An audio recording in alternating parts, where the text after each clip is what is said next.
I am sure sports. You know me there, I'm coast to coast representing. I mean, I say this is righteous representing for Omar. You don't know, come get the sports over here from near and far. Boy. Me say I am sure sports, one thing me sure about. When me say sure, that me not doubt.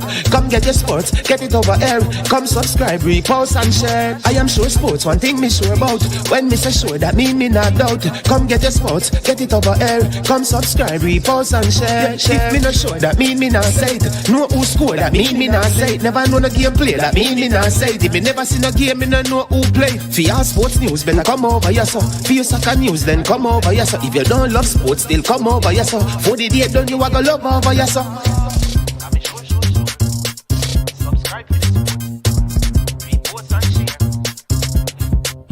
So when it comes on to behavior concerning football, Jamaica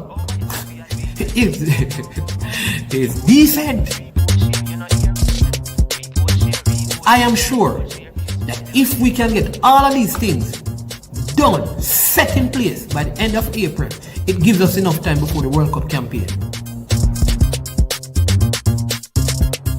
Not afraid of no Brazil, no Argentina with these crap of players. We are good enough.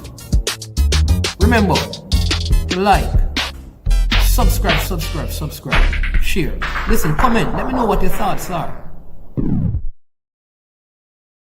Tricknick Jerk Marinade gives your meats and vegetables authentic Jamaican jerk flavor. The spices are directly from Jamaica. Spices like jerk seasoning, allspice, Scotch bonnet pepper, fresh scallions, thyme, ginger, and garlic. The key ingredients to a great jerk marinade. 0% sugar and low in sodium. You want to try it?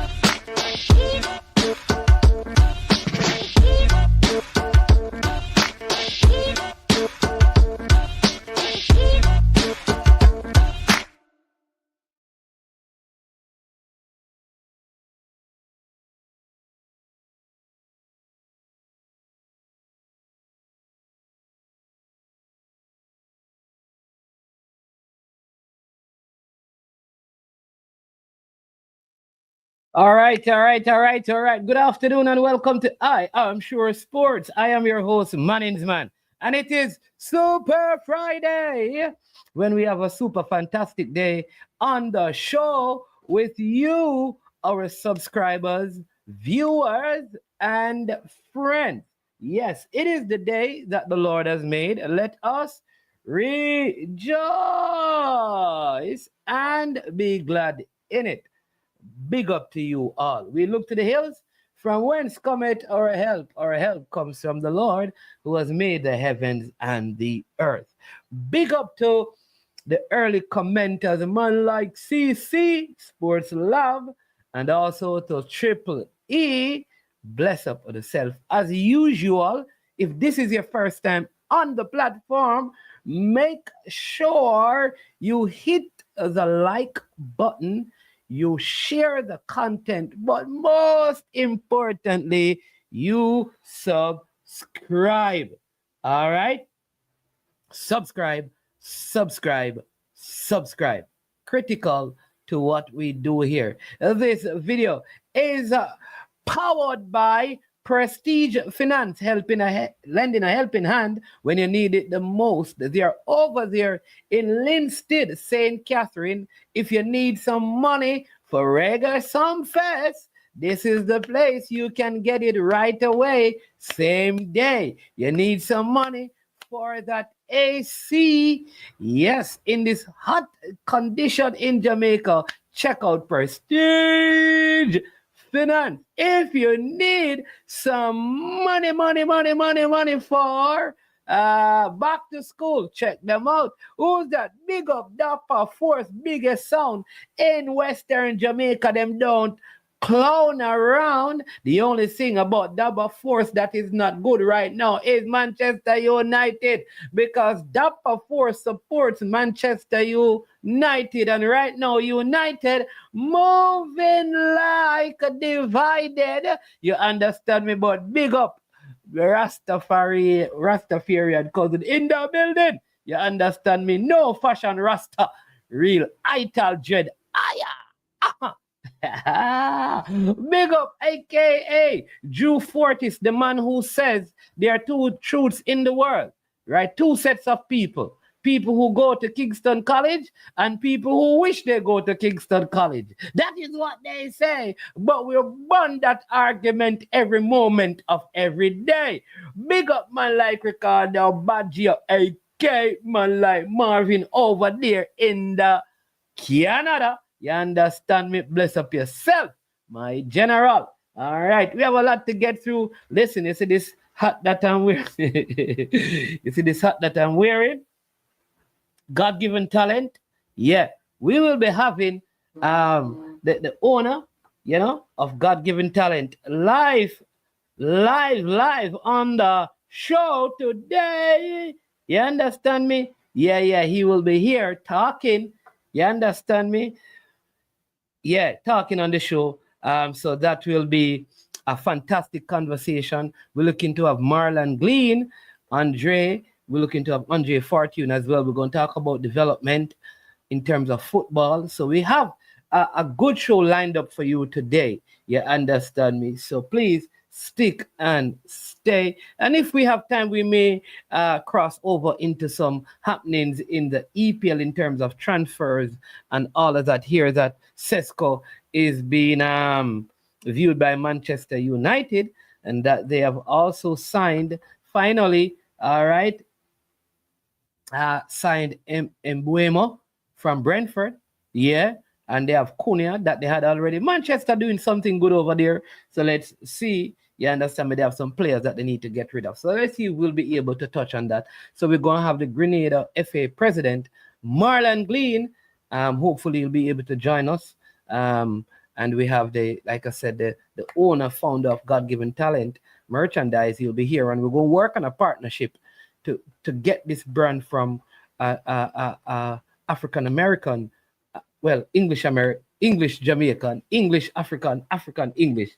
I'm going to argue about development in terms of constructive arguments and stuff. All right, but in the meantime, in between time, we always have stuff that we have to share. So I want to talk about mentoring and developing others, right? You don't know, we do this every single day.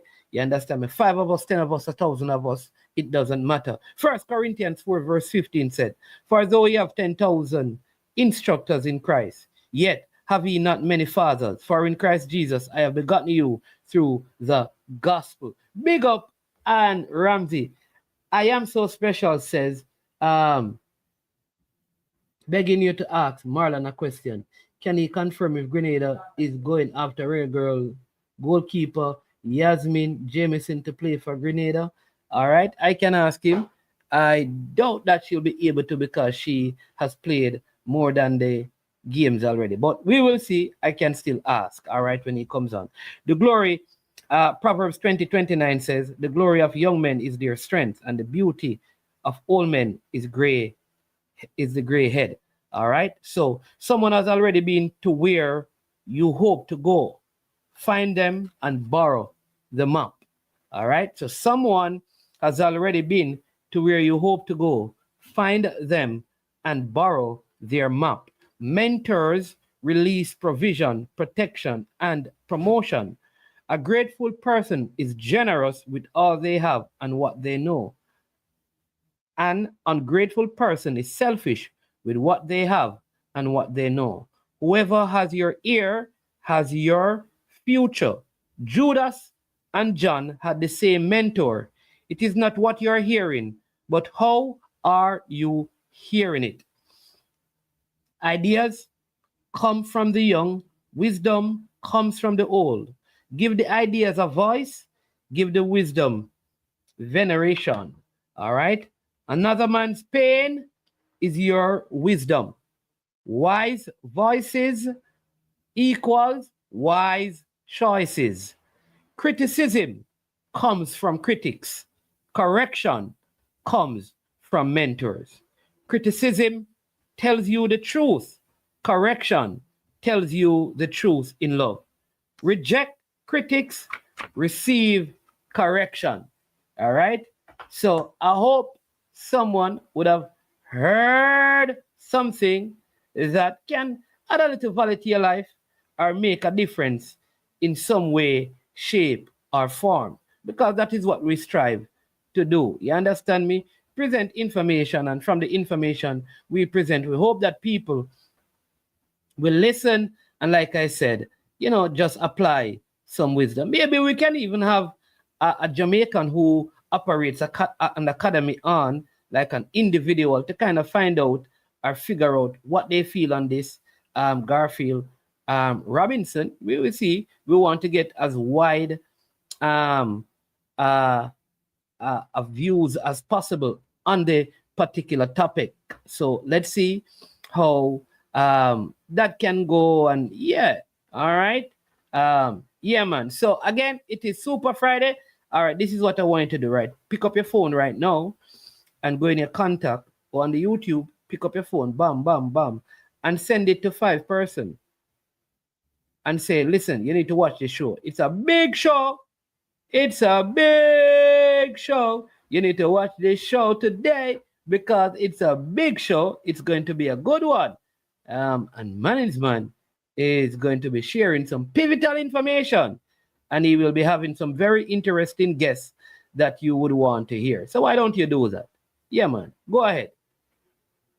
Go ahead. All right. But before I do, yesterday, also last night, we did a video on cricket. And I made a proposal, all right?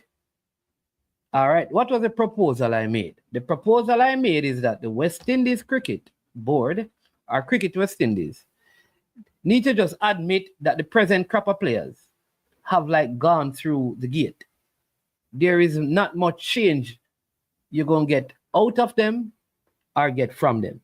So we need to create a brand new set of players, right, that are particularly prepared for Test cricket. And the way to do that is find some 16, 17, and 18-year-old players. Give them some 10-year working contract. So by the time the oldest one, which is 28, gets to that point, is when they are introduced to T20 cricket. You're going to take those players and you're going to be working with them, training them, developing them, have them go across and play the Pakistan under 20s. Let them play in the regional cricket competition. Let them tour England, right?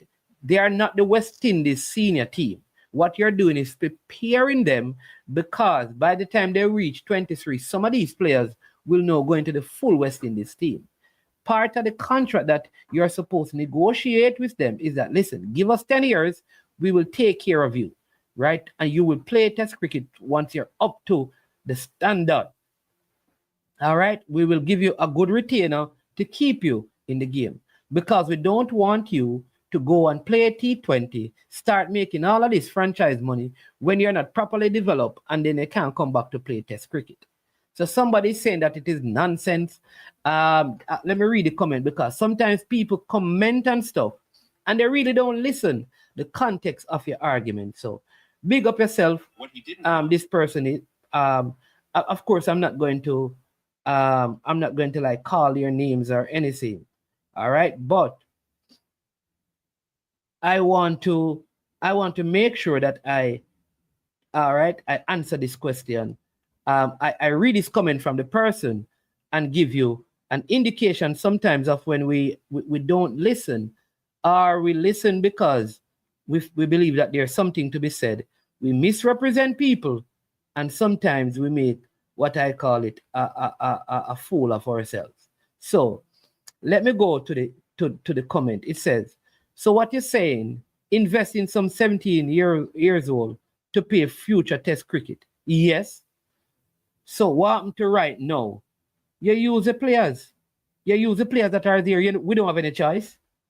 So it says it's better we stop playing Test cricket until the 17-year-old, you want CUS ready to play cricket. So I don't know if they're making a statement. No, I didn't say that. We know that we're going to be losing. Let the men who are playing now play, but we're creating a new set. Then he says, your solution is nonsense. I don't know, The man is agreeing and stating, and I don't know why he's calling it nonsense, right? We should use our West Indies A team. Boss, you can also call him A team as the passing grade for men to deserve to be on the. I don't know what kind of solution this is. So sometimes people talk and type because they want talk and because they want type. That is all I can say, because his suggestion about using A team to test, is that a solution? What do you think we have been doing all along? Come on, man. If you ever challenge the argument, come with something better than that. Big up yourself, Soldier. Sharon, bless up. Odell, bless up. TY, bless up yourself, You understand me? Big up to you all. You understand? Yeah. I will be adding some, come next week, I'll be adding some persons as moderators, on the show. But at this time, yeah. Yeah. We'll get the first guest on. JCA, bless up yourself. Young Cryptic. All right, so let's get our first guest on. All right, so had to deal with those things, get them out of the way. Let's see.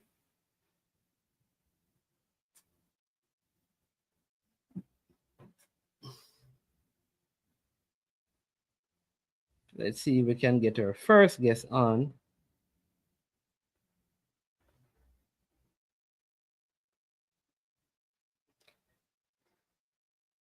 "17 minutes in it." So, all right, remember we gave you 4 pillars. Thank you, 007. All right, thank you for agreeing with me. All right, so people, we're going to get back to that discussion, but I have a very special guest with me this afternoon. It is night, probably late night where he's at. So to have him on at this time is very important. But he is a founder of a business. And when we were at the Unity Cup, I met him for the first time. And I'm telling you, the idea behind the branding is so fantastic. I thought like having him here and introducing him to the wider Jamaican space with the prospect of him probably at some point having his brand items all across Jamaica would be so fantastic for our young people, especially in sport and entertainment. So he's here today and he's going to be live on the show. All right. And then I want you to listen. And then if you have questions, you can also ask questions of him in the comment section. And then we will see if we can allow for a few calls. He will be on for 20 minutes. So make sure you jump on, you join, and be a part of this discussion. And then we'll get back to the development argument and have Marlon Glean later on in the program. So without any ado, from God-given talent, all right, JD, we have Lauren. Welcome to I Am Sure Sports. Welcome to Virtual Jamaica. Good to have you. Mr. Omar, how you doing? Are you okay? I am doing Good, fantastic. thank you. How are you doing? I'm very happy to be here. Awesome. You have your cup of coffee beside you because I know it's night. No, it's only 8:30. It's only 8:30 over here, but I got my water here, so I'm okay. It's hot. All right, it's hot for once in England. It's hot. Oh, So. I tell you guys, you don't understand hot, you need to be in Jamaica, and then probably you'll get a taste of the real heat. What is it? The temperature like there? It's about 35 degrees now. 35 degrees, so it's quite hot, but it might only last for maybe 3 days, and then it will start raining again. You know how England is. So yeah. All right, listen. Again, I am so delighted to have you on. Like I said, once I saw this brand and I saw what was on it, I just felt like this is so important for just young um black boys and girls to kind of uh portray and project this type of a message about God-given talent and stuff. So I want you to begin by just talking a little bit about, let the people know your name, the brand, and just how did this come about? Yeah, sure, of course. Thanks for having me, Omar. So my name's Lawrence. I'm the owner, or one of the owners of God Given Talent. Um, it was a hat brand that was created in London, in West London. I grew up in a place called Latimer Road, which is in between Shepherd's Bush and Ladbroke Grove. So it's where Notting Hill Carnival is. So I don't know. A lot of people Oh have yeah, probably yeah, yeah. a lot of people have probably heard of Notting Hill Carnival. So it's right there, right in the heart of it. Um, in terms of the brand, so I set up this hat brand because I thought that we needed something that was positive and that spoke to people um, that are like myself, that are talented individuals, or who have something that they really like doing and that they want to take it to the next level in terms of whether it be playing sports, entertainment, music, or everything in between. And I felt like there wasn't really a brand out there, a clothing brand that you could wear from any age, whether it be, you know, from child age all the way up to an adult age, that could really represent the positive things that we can do with our talent. So I decided to create that brand. Yeah. All right. And what does so the brand is God-given talent, but the Yes. logo on the front of it is GD. No, the logo on the front of it is two G's. So one G here, one G, and in the middle you can see the T. So God given talent. Ah, it says two G's and a T, Yeah. God-given talent. You see, there you go. All right, but you have also had, because recently, Brian Lara was on an interview and he was wearing, one of the hats. How important is that to you? Yeah, so Brian Lara's, he's a massive supporter. He's been wearing the brand since pretty much the beginning when we started wearing it. He was approached by a friend, a mutual friend of ours, and it was given to him as a 50th birthday present. A set of three hats, and he liked the hats. It was as simple as that. He said that he liked the hats, he liked the quality. Um, we then got into contact in terms of communicating with one another, and then he's been somebody that's he's worn the hats, he's worn the t-shirts, the hoodies, he's worn everything. There are a number of people who have worn it, not only Brian Lara, which was good. It's good that he's always wanting to support the brand, wear the brand. As you mentioned, he wore it on an interview recently in the UK, which is called Stick to Cricket, which focuses on all things cricket. He was actually recently talking about the West Indies cricket team. I think in that interview, I heard you mention them a few minutes ago before I joined. So yeah, it's good to have Brian Lara as a supporter and ambassador of the brand. We've also had numerous other people like I'm trying to think now. Richard Branson's worn the brand, which is good as well. We've got another major ambassador, which is a guy called Smade, who is the owner and the co-founder of an international festival, which is called Afro Nation, which is done in Portugal, I think Puerto Rico, Detroit. It's done all over the world, Ghana as well. He's another major supporter of the brand. We've been in GQ. We're just trying to push the right message, trying to push a clean message with a clean brand. So it's doing very well so far. So far, so Yeah. good. And we're about to go into New York into a high-end boutique, which is called Flying Solo.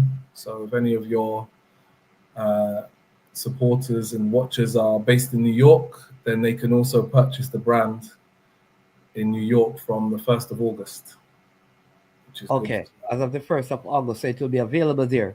But Yeah. people can always just go on a website and purchase the hats, the hoodies, and T-shirts because the brand goes beyond those 3 specific items. Yeah, no, it's initially we wanted to start off with hats. So we made a selection of hats, they sold out. We made more hats, they sold out. And then people were saying, well, why don't you make T-shirts to go along with the hats? So it's literally by demand of our customers. So we initially wanted to start off with hats, variety of different colors. And then people were asking for T-shirts, they were asking for hoodies. So at the moment, it's T-shirts, hoodies, and hats, and we'll expand a little bit more once we get some major league investors. Omar, I don't know if you want to be an investor, but you're always welcome. Well, you know what? That's a good idea because like I said, I am very delighted to see a brand like this. Like it's a nice and clean, good message, and I'm thinking like even in our sporting culture and entertainment culture, a brand like this would could go very far. But I know there is limitation because young businessman, new businessman in London, just like someone just typed, that's the toughest part in London. He said Grove, Yeah. right? So just to emerge from there with a thriving business takes a lot of hard work, and you Oh have yeah, to Omar, establish. you have no idea, man. Well, you probably do, to be honest with you, but it's a lot of hard work. It's a lot of Yeah. hard work, but at the same time, as hard as it is, it's rewarding work. And when you see the small gains, for example, I don't know if you've heard of Debenhams, which is like a brand. It's a household name in the UK. So they took some of our items, so you can purchase the items on Debenhams. The small wins really make it worth it, and then the support of your friends, the support of your group, your family. Um, for example, my mum, she was a big supporter of this. She passed away at the beginning of the year, and she was always somebody that was like really like supportive of this brand. So even if it's just for her, it needs to continue and carry on. So we've got to make it work, One and of it the is. biggest thing, yeah. Sorry, one of the biggest thing people are going to ask: do you have any Caribbean connection? Because they always say that. I wonder if he's connected. They hear names and they say, "Oh, that sound Jamaican. That sound Trini. That sound." Is there any sort of Caribbean roots or connection that you're aware of? In terms of for me personally, Yeah, or you yeah. mean just people wearing the No, for brand? you personally. Well, my mum and my dad are from Kenya. As you can see, I'm wearing this wristband here. I've always got it on. But Yeah, yeah. my nieces and my nephews, they're part Kenyan, part Jamaican. So yeah, Okay, okay, and my nephew okay. was really one of the driving forces around creating the brand because he's a younger guy, and I was at the time, and I was thinking, do you know what? It'd be good to have a clean brand that will speak to him, speak to his age group. I'm just reading. I'm just reading the comment section. Somebody in your comment section said that's the toughest part of London. I mean, I don't know if it's the toughest part of London. It's a it's a it's not an easy part of Yeah. London, but it is what it is. But yeah, so we have to make these things work at the end of the day, and it's working by God's grace. So we continue to make it work. Yeah. And how outside of like someone in Jamaica, someone in Philadelphia, someone in LA, someone Hmm. in Trinidad and Tobago, someone in Grenada, how do they, if they look at it and say, well, I like that. I'd like to purchase one. I'd like to get one. I would like to look at the site to see what else is there. How do they go about that? Because at the end of the day, that is it. It is supporting the the brand, you know? Yeah. Yeah. Well, it's very simple for people to find the brand. So you can find it on our website, which is www. Sorry, godgiventalent.fit, or www.ggt, which will probably be easier, ggt.fit. Um, GGT yeah, www.ggt.fit. fit. Yeah, FIT. And it will come up straight away. Um, yeah, there you go. Away Yeah. from that, we've got Instagram page, which is at godgiventalent.fit. You can follow us there. You can see what we're doing, continuously posting up stuff, um, and just promoting the brand really. So yeah, it's very easy for us to find, for people to find. Um, and if they order it, as you mentioned, like if they wanted to, if they were based in New York, if they were based in Kingston, Philadelphia, LA, it's very easy. You just go online, you order, and then it will get sent out to you within 3 to 4 working days. So, and that's anywhere in the world. So we've got a contract with DHL.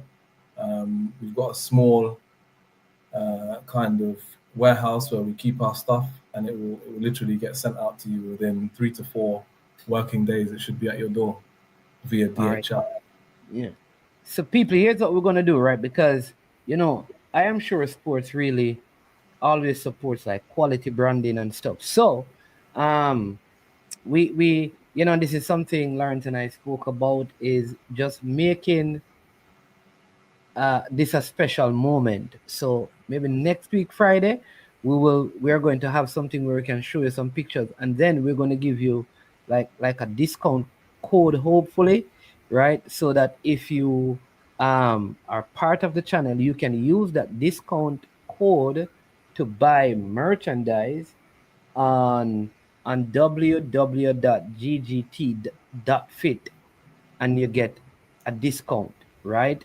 So Yeah. we're supporting this brand because uh, I think just as a people, and this is just blacks all over the world, we we don't support and endorse, you know, each other the way I think other nationalities or other races do. I feel like sometimes we're just we. So okay, it's me, and we don't see this, that there's a big wide marketplace where all of us are connected in the same way the Chinese or the Caucasians are, or the Asians are. And just imagine if the Caribbean endorsed this brand, how far and wide it would go. In the same way we support, you know, just other brands, like people will support Nike and Adidas and Polo and um, Louis V and D&G, all of those brands. Why can't we do the same when there is an African, a Jamaican, a black person that has a brand that is as good a quality or better quality than some of the other things that we normally support? And I think I that mean, is could I what. ask a question, Omar? What do you think of the quality of the hat? I mean, when I think they don't really know, but I met you at the Unity Cup No, with the Jamaica team. The Jamaica team loved it. yeah, many of the players do wear it. I mean, we wear it though, you know. You know, it is because we have an official sponsor. Big up to Adidas, but the players on their own, like most of them, I'll say this. Sorry to cut you, but I'll say this, right? So there are players who they want to. So I think if you were like you were in Jamaica, there are players who would, you could sit down with and they would wear it. So the quality, I'm wearing one right now. The quality is fantastic. The feel, the look, what it says is I don't normally wear hats, right? But Yeah. this is one that I would wear every single day. That's how I feel about it. And I just think like other people should get it. I can't wait to get the hoodie. I can't wait to get the shirt. Because I like God-given talent. Because that's the kind of message I want to get to that young boy, that young girl, um, in sport. That you have a God-given talent that you understand me, should express and watch, grow and mature, and never know where that will take you. Yes, there needs to be hard work, but talent is also important. But I see Andre here says, how does the name God given talent reflect your mission and personal philosophy? And what do you hope people feel or think when they see your brand? Very loaded question. He's one of my guests. He's supposed to be coming on to talk football development because he operates academy and his sons are top footballers. Were in Europe, but now they play professionally in the States. So that's his question for you. Yeah, I Um, think that's a good question. So it's a for me, it's a two-part question. It says there, how does the name God-given talent reflect your mission and personal philosophy?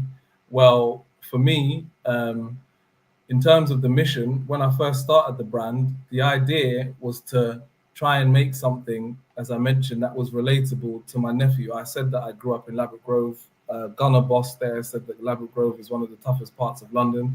It's not an easy place to grow up in, but you have to push through certain things and you have to find a way through the maze of life, whichever way that is. Um, you have to find your way through it.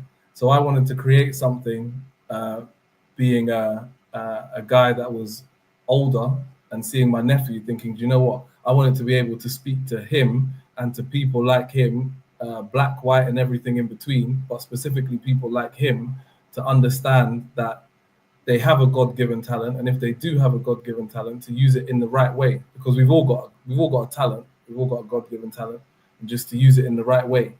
And in terms of my personal philosophy, I feel like I answered it with what I've just said.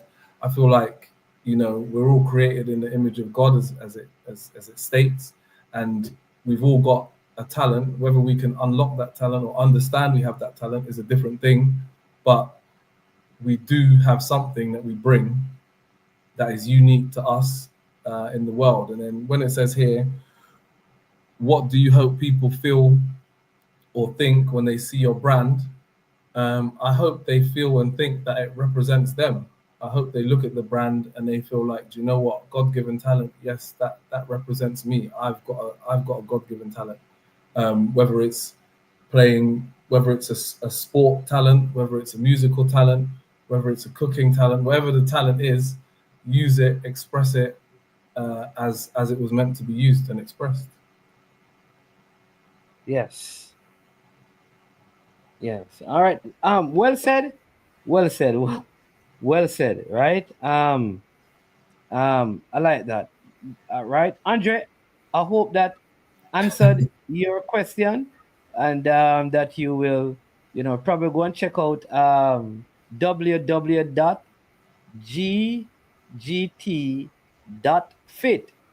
and get I know you need a lot of hats, and maybe you could get your academy to all have some of these. But that's part of, because when we spoke in London, I was talking about just how like sports in Jamaica is. You have our senior football teams, and then it's almost like schoolboys, like our track and field championship, right? And our schoolboy football, that we have mass followings. And I'm always thought, like, just imagine, like, the kids in our schoolboy program, like, I don't know, somehow years from now, we probably see all of them on match days. If Mm. your school are red and white when you're walking out, you have one of these. You understand? They're wearing it because they supported it, or just stuff like that. Because But again, I even see the even more message. than supporting it, Omar. Sorry to cut you. Even more than Yeah, supporting it, I want them to believe it. They need to believe that they've got a God-given talent. Just where if you're wearing it, that's fine. That's one thing. But believe it. Believing it is more important for me. I want this to be a visual representation of how they're feeling inside. Um, so they feel like they've got a God-given talent, and they're not just here to make up the numbers, because there's a lot of talented people in Jamaica. There's a lot of talented people all over the place, but Jamaica is a country of I think about 3 million or so people, but Yes. the influence is undeniable. So clearly, there's a lot of talented people there. I mean, the last person I think that was wearing the hat was Mr. Vegas. We met him when he was in London. If you go on the page, you'll be able to see him wearing the brand, and he's holding it to the camera. He's talking about it. So, it's a lot of different people. There's a lot of Afrobeats artists wearing it as well. It's close to my heart that people that look like me wear it. So yeah, that's it. I don't want to talk too much, Omar. I don't want to. Yeah, man. And again, people, here's what we're gonna do. Come next week, Friday, or next Super Friday show. What we're gonna do is, by then we will have a code that if you use that code, you can shop at www.ggt.fit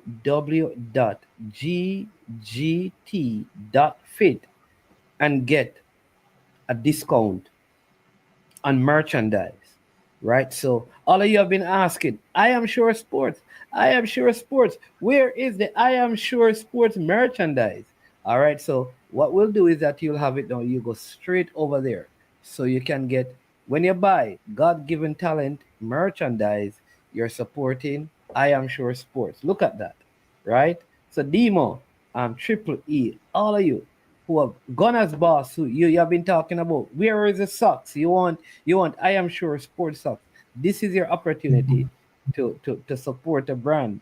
And like, believe in what, like Lawrence just said, believe in the philosophy of the brand, the message behind the brand, that you have a God-given talent, and that must be appreciated, and you must add hard work to that, and so you can excel in whatever area you are.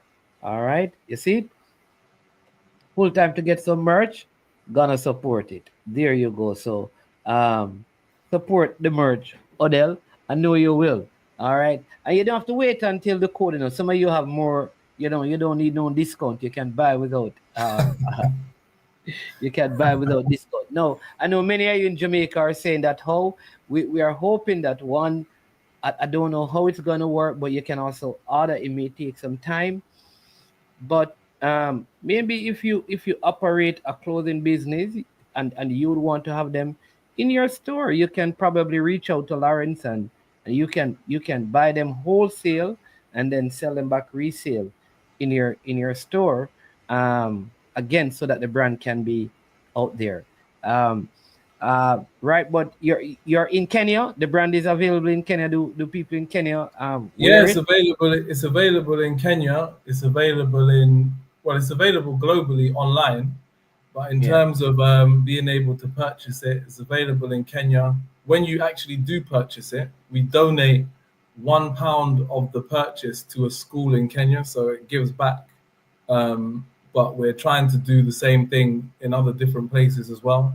I'm trying to link up with my friend who's got a charity in Grenada. We're trying to do something over there as well. So yeah, we're just And trying people, to you make see, it. this is good what you just said, because maybe if you're a Jamaican and you buy from I Am Sure Sports to support it, maybe you never can tell. Maybe Lawrence is, you know what? Every Jamaican that buys this hat, we will give back, um, you know, $1 to grassroots sports, football development or sport development in Jamaica. Look at that. You understand me? So go support it. I love that idea. Yeah, man. You got to support grassroots talent from talent from the bottom all the way to the top. We all had to start somewhere, so you can't forget where you come from. That's the most important thing. That's what made you. So Yeah, yeah. definitely. And Listen, again, a super yeah. salute to the Jamaica football team for wearing the brand during the Unity Cup. The Nigeria football team was also wearing it. Yes, yes, Dwight York has worn the brand. yes. So it's just because my heritage is from Kenya, it doesn't mean that it's not for all of us. Is what I'm trying to say. And really, if we never had like the truth is that you'd have come on board and just give and the team, but the team already has a brand sponsor in that, because I know that you wanted to have the team, the Jamaican team, always wearing your hats, but there is a brand sponsor which kind of limited you doing that. But so people, Yeah. That was I think I was speaking to the marketing person within the team, saying, you know, how could I make a hat for the Jamaican football team, the Nigerian football team, the Ghanaian team, the Trinidad team, but of course Jamaica has got Adidas as their sponsors, which is good. So we have to respect the agreement and you know, do what we can do some other way. Yeah, definitely. All right, big Chevron Peart has joined the chat. Blessings to you. Yeah, people, you can't listen to Gunner's boss when he doesn't take his medication. You know, you have to. We got Gunner's boss. But listen, so next week, right? So the next time you see Lawrence and God Given Talent, it is to give you a discount code, right? Like I said, right now you'll see me wearing the hat, but hopefully very soon you'll see me wearing some other merch, so you can see what the shirt looks like. I feel like Lawrence is wearing one now because the shirt. I am. Look. Yeah. Let's see. There you go. So can you see the fit on the shoulders? You know, right. I know Jamaican, they're stylish people. They'll like this t-shirt. Yeah. I know they will. I know. Yes, I realize it matches the color of the hat as well. Yeah. So he will. Yeah. So you can see what it is. So you'll get those stuff. You'll see me endorsing it and other persons, so you can go and support it. So want to thank you so much for taking the time, for being on the show, and I'm so happy that we can get to do this. I just think, like, whenever we find people of our color across the world doing any sort of business where you're starting it from the ground up, like, all of us need to support it, because in other cultures that's what they do. That's how they grow and become these powerful world nations and people. And we have to find a way from Africa to the Caribbean. Just imagine if every black owned business had the support of every nation, every black nation on the continent of Africa, and in the Caribbean, and in Europe, where there are masses of black, and in the Americas. Just imagine how big. Yeah. But I think, you know, if they support it because it's good and because you like it. Yeah. And because the quality is good, because you're getting a good exchange for your hard-earned cash. Of course, you know, we need to support each other, but support it because it's a good product. Yeah. All right. Thank you again for coming on. Really appreciate the time spent with you. Good work. Thanks for having me, Omar. I appreciate it. And thank you to your supporters for taking the time to listen to me. And, you know, big up Gunner's boss. He supports the right team. He supports the right team. Well done. Well done. Yeah, man. But you know that I am an Arsenal man, you know. So you know that. Yeah. We all are. Arsenal is the real club of London. I had to get that in at the end. I had to. Oh, Lord have mercy! You're gonna beat before the game is an Arsenal man as well, you know. But yeah, you go get the Liverpool fans upset now. You will see them. You know. Don't worry about them. Don't worry about them. But London is red. We can't. It's undeniable. Exactly. Yeah. All right. Yeah, man. Have a great night, and we will talk again. All right. Okay. See you guys. Right. Blessing.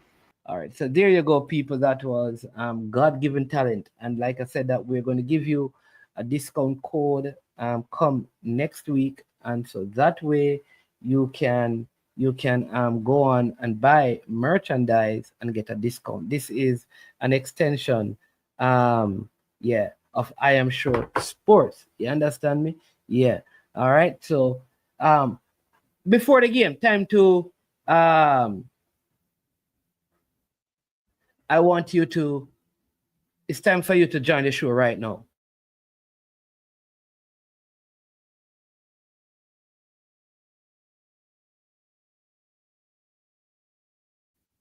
Yeah, so you have the link, join the game. We're going to talk development.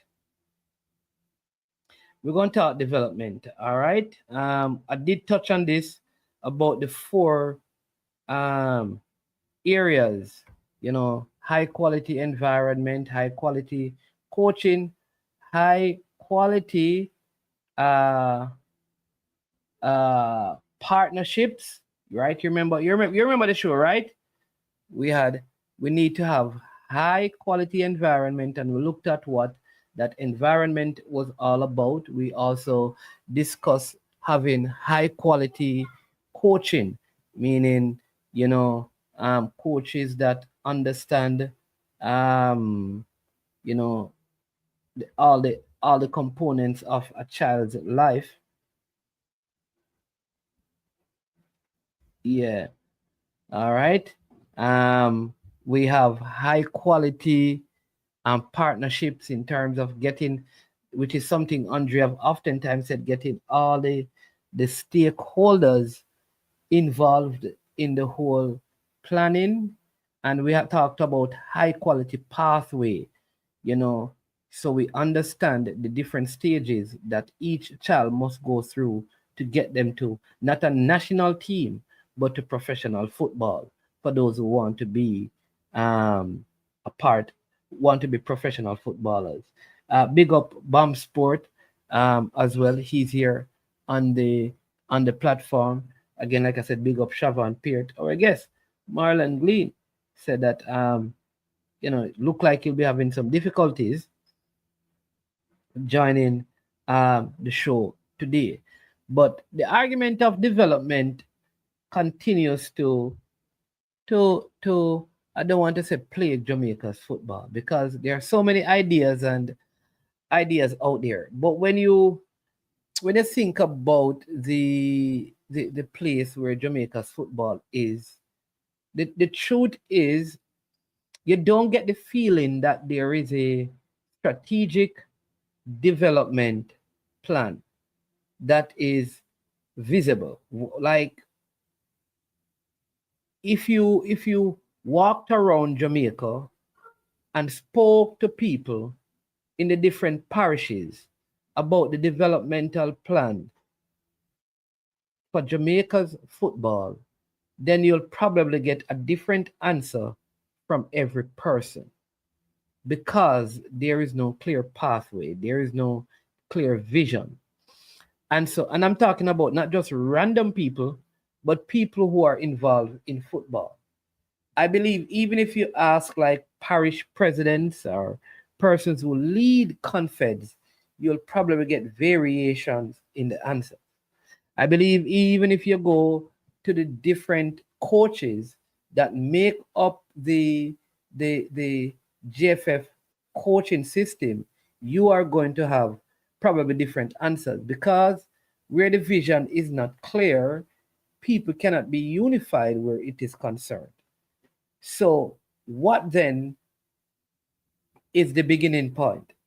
And so that is why I named those four components, because the first thing that we have to deal with is, do we have the best environment to get uh, quality, quality youngsters being produced on a consistent basis?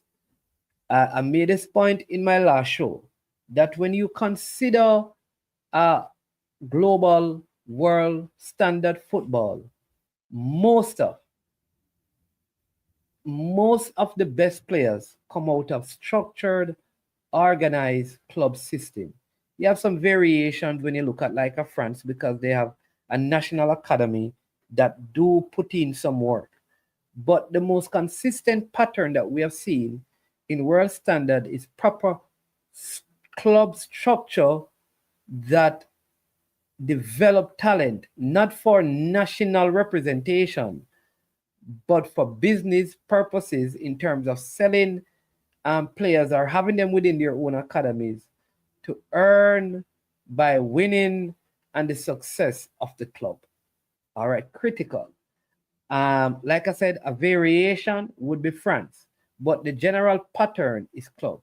So, is the creation of good environment on the federation, the clubs, or a combination of both? We have Andre. Andre has sons who plays. He understands youth development because he has worked with youth and developed many. He's also in the academy system as well. And I want him to, yeah, to talk a little bit about that for us. But before he even begins, someone sent in a question. Don't know why he doesn't join the show and speak. This is, he says, anyone watching the show, if Andre is on, please ask how he funds his academy. He says he wants to check something out. So that's the first thing. So this is a question for you. How do you fund your academy? I don't know if you want to get into that and then you get into the other stuff, but yeah. You're muted. That's a good question. But the person would have to join us to ask the question because I'm not sure if the person is being intellectually honest with that question. I don't know if it's intended to shed light on anything other than to make Yeah, man. comparisons. Yeah, no, man. This person is asking genuine question. He doesn't have ulterior motives. You both of you were on the show together last time around. Okay, all right. But Most I can't send him to join. You understand me? yes, to join. I don't know that because he's a working Anyways, man. He's always but very busy. He doesn't have time for social media or traveling. yeah, but there's He's a very hectic work schedule. Always busy. Works 9 to 5 one job, and then he works 6 to 8 the next job. But I've sent him the link to see if he can have some time. okay. Gunner's boss. Gunner's boss. I am going to call him up, but I need Andre to at least finish his first bit of discussion, and then I will get you. I will call you back. All right. Unless you want me to answer and have you on hold for the duration of Andre's time. So decide. Go ahead, Andre. The gentleman that you just had on, he made a statement just before he left, and he says, you have to support grassroots talent all the way from the bottom to the top. And that is something that I think it's a very important statement.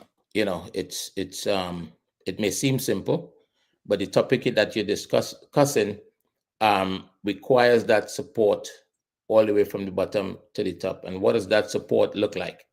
I think, and we have to also acknowledge some things. We have a tendency. Somebody sent me an article this morning, and I haven't read it, but I know of this story. You would be aware as well of the young lady that signed for Arsenal. That's a record-breaking. Olivia Smith. Yeah, for $1 million. Yeah. Yeah, 1 million. And in the article, in the title to the article, it shows that she have Jamaican ties. Yes. Right. And I read it, and sometimes there's some things that we have to face. And one of those, I think, what came to my mind is that we are always willing to be prideful of people who live outside of our country, whether it's Jamaica or Trinidad or whatever the case may be, of their accomplishment. When they are successful, we want to own them. We saw Cole Palmer in St. Kitts and Nevis the other day. So we are happy to express an enormous amount of pride when it comes to those individuals, as long as they are having success. But we always seem to be negating the responsibility of developing them back home that can give the same pride. I don't know if that makes sense to you. So Yeah. when we talk about development and we talk about supporting development from the grassroots all the way to the top, all of the things that you mentioned earlier, and that's why I answered the way I answered about the question, because sometimes the easiest argument that some people make is, well, the parents are paying for it, so you can do that. You understand what I'm saying? As opposed, and because of that, because they're making that argument, they're basically saying, well, we don't have the funds to do it, so we can't do it. We can't have a nice pitch or pitch that is required for the development of young players. We can't go here. We can't do this. And I think we have to understand the importance. Like the last time we were on, I think it was, and Jason, forgive me, it doesn't matter who it was, but I think it was Jason. You remember the part of the discussion where I think the person was saying, we need to develop footballers, and then if we get a person out of it, and I said it the other way around, we need to be developing people, and then hopefully we get footballers out of it. You remember that part of the discussion? Yes. Right. And I was reflecting on that, and I think we left the discussion, well, 6 of one, half a dozen of the next. And I was a little bit disappointed in myself that I didn't amplify that part of the discussion to highlight that there's a big difference if your intent is to develop a footballer versus if your intent is to you take the holistic approach to develop good individuals and you get footballers. The gap between the two thoughts is different, because if you look right now, we have been trying to develop footballers on all of these islands for a long time, and how many of them would have the ability to play football and is unable to show the resilience or have the character sometimes to survive when they get into those spaces. So my argument is that we have to start to invest, provide the resources that's necessary, invest in the young people in the right way to try to develop good human beings, good characters, young people with integrity, with discipline, that understand what work ethic is about. And I think if we develop those individuals and we get good footballers out of it, they'd be better prepared to make it on the bigger stage. Makes a lot of sense.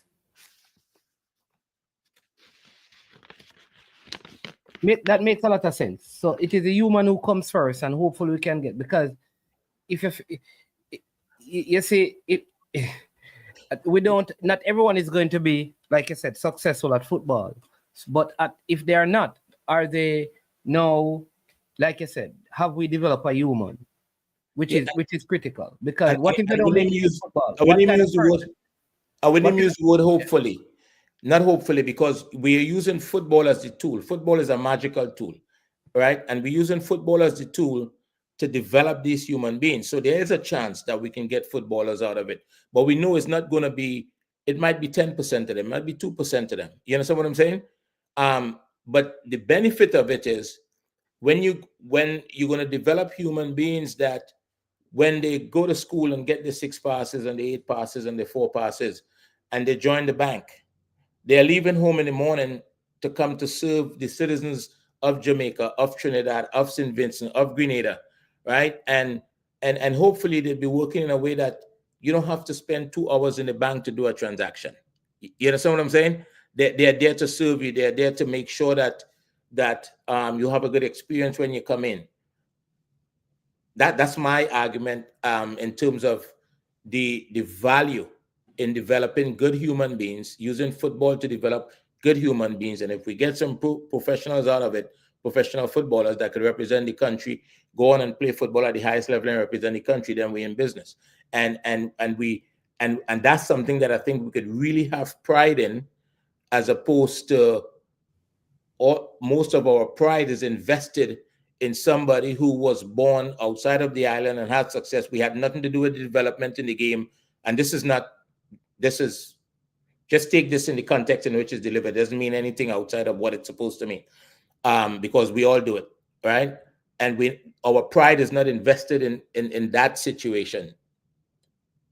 We want to have access to that, but we have to also take the responsibility to develop the young people. Absolutely. Absolutely. I see Mr. Porter asking, and this is Devon Porter asking, what entails development? I think, like I said, we had done a show about what I think are the four critical components, and this is as we look at just in our own context, like high quality environment, high quality coaching, a high quality pathway, and high quality partnership. Those are the four things. But for you, it may be more, Mr. Porter. I don't know what Andre has to say on those things. But what I want to do is let me just call back Gunner's boss, hear what he has to say, and then Andre, you can tell me about those four things that I discussed, how you feel about them, and you can probably just go through them one at a time. Yeah. Repeat. High quality. We need high quality environment, high quality coaching, high quality pathway, and high quality partnership. Meaning, partnership had to do with business, private and public sector, parents, and all of that kind of stuff. Environment just have to do safety and security, the quality of the field. The coaching has to do not just with the technical, but the emotional well-being of the child, the different stages of growth of the child. The pathway covered things like just looking at what is stage 1, stage 2, stage 3, just like baseball. When do we make a home run? When do we know that yes, we have won because we got to a particular ending? So let me know what your thoughts are on those things. And Mr. Porter, you can call in, and give us your thoughts. All right, Gunners boss, you there? Yeah, man. All right, so we have Gunners boss online. Welcome to the show. Good afternoon. On Super Fridays, Gunners boss. I'm very sorry that I'm not able to give you any super sticker to help you with the construction of your mansion up in Papi. No, man. Andre know what going, man. Andre go help me out, man. Andre say more do a thing. He say me not take nothing from Trinidad people, but understand that me I beg you Trinidad them the most because Andre, pick up yourself, my boss. I think Gunners boss. What's going on? You good? You safe? Every day me depend TikTok I tap up Nikki's screen and I beg Nikki one lion to buy some plyboard and she now look for me too. Me know I mix up like slam them. that plyboard too expensive. Why it's so expensive? 4,000 a sheet? Ask man in man live at Jamaica, so it's a good brother. Oh, okay. 4,000 Jamaican in Andre, not US. Oh, 4,000 Jamaican. Okay. I thought Gunners boss was in America. That's why Andre believe a joke me, I mean. Anyway, man, me just look up on the Jamaica fan talk me now. Cause you know me the man of me like to look up on things now. But when we look on the purpose of the Jamaica Football Federation, since Captain Burrell passed on, the Jamaica Football Federation has been stealing the Jamaica and them purpose at all level, man. Yeah, since Captain died? Yeah, man, from Captain Burrell pass, man, we not do nothing, man. We not do nothing progressive. Add some flesh to the bones. Yeah. Hear this now. If the Jamaica Football Federation purpose is to build progress, and you are not, me have to go call you back because me have a custom. Good as boss. Customer came in, so he had to run off the phone. Go ahead, Andre. Okay. Yes. So the agreed development of players, they're getting better, but for now, best steps is to recruit until we can develop. I was just reading Odell Commander, and fortunately or unfortunately, I just spent an hour and a half speaking to someone who just returned from the Caribbean coaching. And I don't know that based on the conversation that I have, I don't know if I could agree. I don't know if I could agree with that statement. I don't know if we and first, I don't know if we should be referring to ourselves as third world countries, but I don't know that I can agree with that statement. But Marins, on the 4 points that you make, the environment is very important. It's very, very important. I see something happening in the, well, I see it happening specifically in Trinidad, where there's a big push towards safeguarding. And it's a little bit disappointing to me personally, because it says that we never understood how we are supposed to treat our young people. So we needed FIFA to come in and give us guidelines. So now we now know that we now have an idea of the type of environment we need to create for our children. Look, the environment is important. It needs to be safe to begin with. That's the first thing. The kids need to feel safe, secure, comfortable with coming into that space. They need to have good pitches to train on. They need to have access to restrooms. They need to have all the things that they would need when they come into that space. They would have access to it. They'd be available, and not just have it, but have it in a condition that is better than most, right? They need to feel comfortable there. They need to be prepared to go into spaces that, when they go into spaces that have it at a certain level, they're not in awe of what they're seeing, right? Because they're accustomed to that. They're coming from that. And I don't think that is difficult to do. You mentioned coaching. Coaching, as we know, is very important. You need coaches, not just who are licensed and have been formally educated, but coaches who have been informally educated as well, who's been in environments over a period of time that give them the experience to see, to learn new things, to see how things are being applied. So that, because if you have coaches, whether it's at the club level, the national team level, or whatnot, who does not have a broad base of experience, right, you can end up losing generations of players while that coach learn to coach, especially at the early age. You need people with experience who not only is qualified, but people who've been there, done that, and know and could understand and identify with the kids that is in front of them. Because even today is harder than before. Before, coaches have to be careful how they communicate with young people now, because young people are different. There's a lot of time at home spent protecting them instead of preparing them. So the value of the coach is very, very important, very, very important, and you cannot take that aspect of it for granted, because the coaching goes beyond.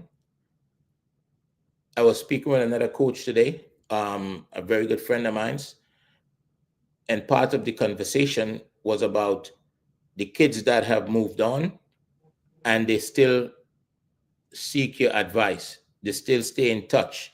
They still value your counsel, right? Because you have been part of their development, that not just as a footballer, but as a person.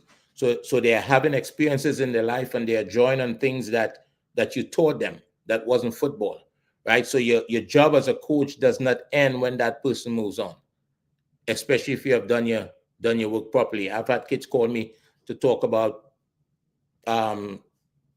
relationships and all sorts of different, because we have developed that relationship during the course of their journey, whatever time they spend with you, 2, 3, 4, 5 years old. So your job is not done. And that's why I was, had a conversation with Cranky the other day, and I didn't mention this piece of it, but the coaching is beyond the technical and the tactical. The idea of a coach, if you think about it in the context of, you call a bus a coach, right? The bus you all use when you go to games and stuff. And what does that do, man? That takes you from one place to the next. So your job as a coach is to take this young person from where they are to where they can be, as far as the potential could take them. Does that make sense? Yeah. So I think I agree with that. I agree, because I believe that if we really talk in development, within the coaching structure is understanding, like I said, just physical growth patterns. How you deal with an 11-year-old that is small bodied and an 11-year-old that is like a, so you have an 11-year-old who is in physical stature is like an 8-year-old. You have an 11-year-old who is physically like a 14-year-old. How do you deal with those two um, kids, and how do you assess them? How do you create a pathway for them? Understand that because one is bigger doesn't mean that his emotions are bigger than the other one. You know, it's like child psychology. I think part of the development must entail that, because sometimes what happens is that people treat bigger sized kids different emotionally because they assume that they are big, they're as big mentally as they are physically, and they're as big emotionally as they are. So the 11-year-old who is like a 8 is, oh come on baby, kind of a thing, because they are small in body and you think that they're just this nice cute little baby. And then but the older one who is emotionally and mentally at the same place but physically imposing is treated completely different. Maybe you're rough and harder on them, and that pushes them back. So I am thinking like at the developmental level, we have to expand the coaching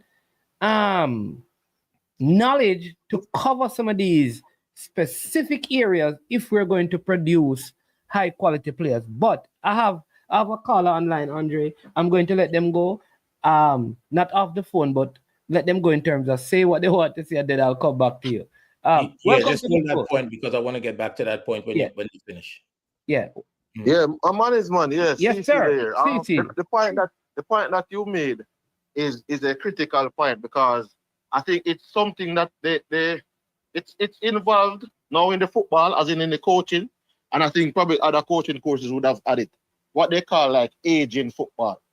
When you look at the technical age, the biological age, biologically, you're looking at if it's a pre-adolescent, if the child is an adult, or adolescent, pre-adolescent, or adult. When you look at the biological aspect, chronological, you're thinking about the date of birth, 05, 06, 07. But the technical age now is where I look upon the technical ability and experience of that player to perform a given task. So if you have a 10-year-old who his technical ability supersedes 11 or a 12-year-old, then you have to put him with the 13 and 14-year-old. Like you have to put him with players who are at the same level of technical ability and experience that he is at. As opposed to, if you look at a player and say he's 14, but he's big, but when you look at his development in terms of his biologically, he's not mature enough. So you have to put him with the group of players that aren't really as mature either. So even though he's 11, you can't play him with the same age group of kids because he's not at that level biologically. So it's the same thing that you were touching on and saying, because he's bigger, because he has height and he has size, people think that he's matured. So you play him at this level. So I think that stunts a lot of players' growth, because back probably before the coaching thing and everything, people would just say, oh, you're 15, you play under 16, you're this, you just play this. You're 8, you play with the 8-year-olds. You're 10, you play with the 10-year-olds. Because if you look at Lamine Yamal is an extreme thing, but look at the example of Yamal. Yamal is what, 18 now? But the technical ability and experience of Yamal is at like a 24-year-old. So you couldn't really keep Yamal playing with under 20 guys when he's above the level that most under 20 players would be so at. remember, like, what my point, the bigger part of my point, had little to do with the technical skill sets of the player. Because what I am saying is that if I have there are two 11-year-olds, one that operates like an 8-year-old. Well, he has a physical stature of an 8-year-old, but he's 11. You have an next 11-year-old that physically, I'm not even getting into talent, physically, he's like a 13 or 14-year-old. What we tend to do is that we treat the 11-year-old who is like an 8-year-old different emotionally than we treat the 11-year-old who is the physical specimen of a 14-year-old. We treat them differently. So we treat the one who is physically sized like a 13-year-old, like they are 13. But the one who is 11 and act like an 8, we treat them like an 11. So we keep them within their emotional age range. But the other one, because of his physical stature. So for example, a good example is Yamal. Yamal, because he's in an adult environment, he's viewed as an adult and treated like, but emotionally, he's still a teenager in an adult body. No, but all right, what me I say is man. It come back down to, because we know we are conflict. It come back down to the biological, because you know mature. Your age is your age. You can't change your age. If you're born 2000, you're going to like 25-year-old. If you're born 2005, you're 20. You cannot change that. But a 20-year-old can be more mature than a 25-year-old. But it just can't change. While the 25-year-old probably can buy a drink, the 20-year-old in some countries cannot buy a drink because you have to buy it. You can't have a drink until you're 21. However, the maturity of the 20-year-old supersedes the maturity of the 25-year-old. If you understand what I say, so even Yamal is a teenager by birth based on his chronological age, the year that he was born. But biologically, he's probably more mature than players of his age. So if you put him with guys who are 22, 23, he is acting in that capacity. But we still know he's 18 years old. So certain things he cannot do. So that's because a lot of people develop different. People develop different. People get mature at different age and different stage. So he's in a stages at the player development. So if you have a player, that's why I was touching on the point of about technical, because all of these things factor: chronological, biological, and technical. All of these things factor into deciphering which category do you put the kids in when time you're training them, are bringing them up, trying to develop them as players, because you don't want to put a player that a kid that biologically isn't really mature, and you put him in too much of a mature environment. So those things can affect him. Yes, so CC, all I'm saying, because the point you're making is that when it comes down to youth coaching, coaches have to understand these things, because all sides of the argument can be played out. In other words, you can treat a younger child wrong, an older child wrong, a physically imposing child wrong, a smaller kid wrong. One, you can be too generous to a small 16-year-old, which is bad practice because they are closer to adulthood than an 11-year-old. So all I'm saying is that all of these things must be stuff that coaches are exposed to. The psychology and the emotions of kids at the developmental level. But So- I'm going to just hold on, let Andre respond. Yeah. Right. So let me see if I could try to bring some clarity to that conversation. And this is one of the values, in my opinion, of the coaching courses. I don't know. I know about the coaching courses here. I don't know about the coaching courses that's taking place in the Caribbean.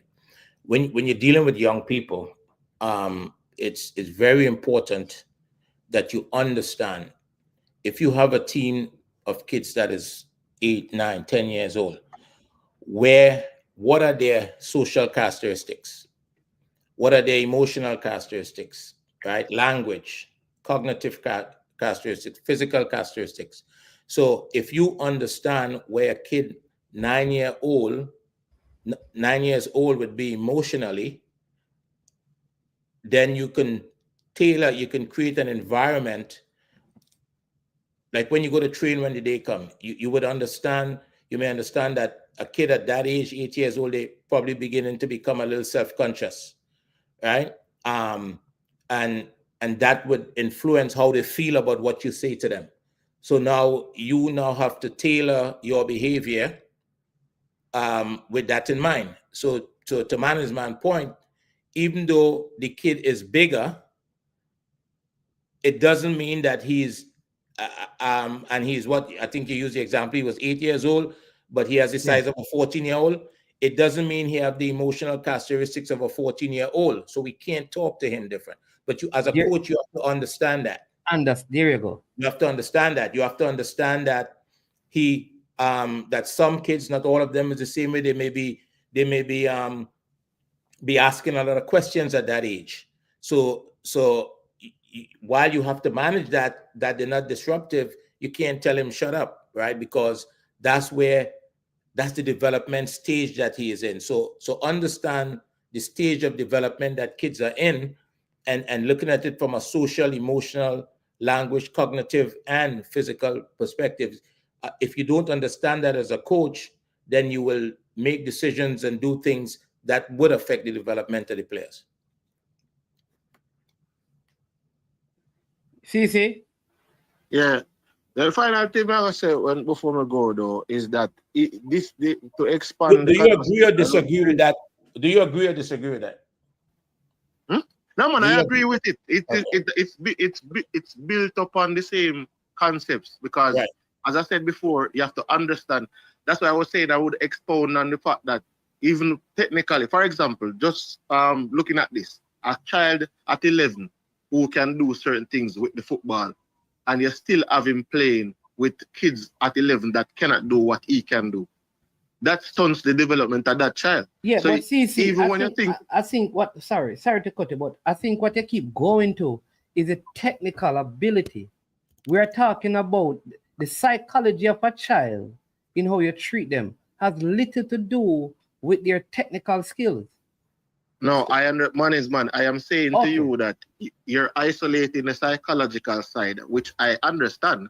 But I'm saying overall, in grouping the kids or how you deal with them, you have to take you look at the psychological side of it, but you also look at the technical side of it. Here's what I'm going to ask you. Let me just circle it around to this. So you have an 11-year-old who is just as good as your under 13s. All right? When you put that 11-year-old in your, say let's go under 15, you put that 11-year-old in your under 15, how do you deal with that 11-year-old in the under 15 training? That is a discussion. Do you speak? Yeah, all right, because what I'm saying to you, that though their skill set matches them up with under 15, their mindset is still a 9-year-old.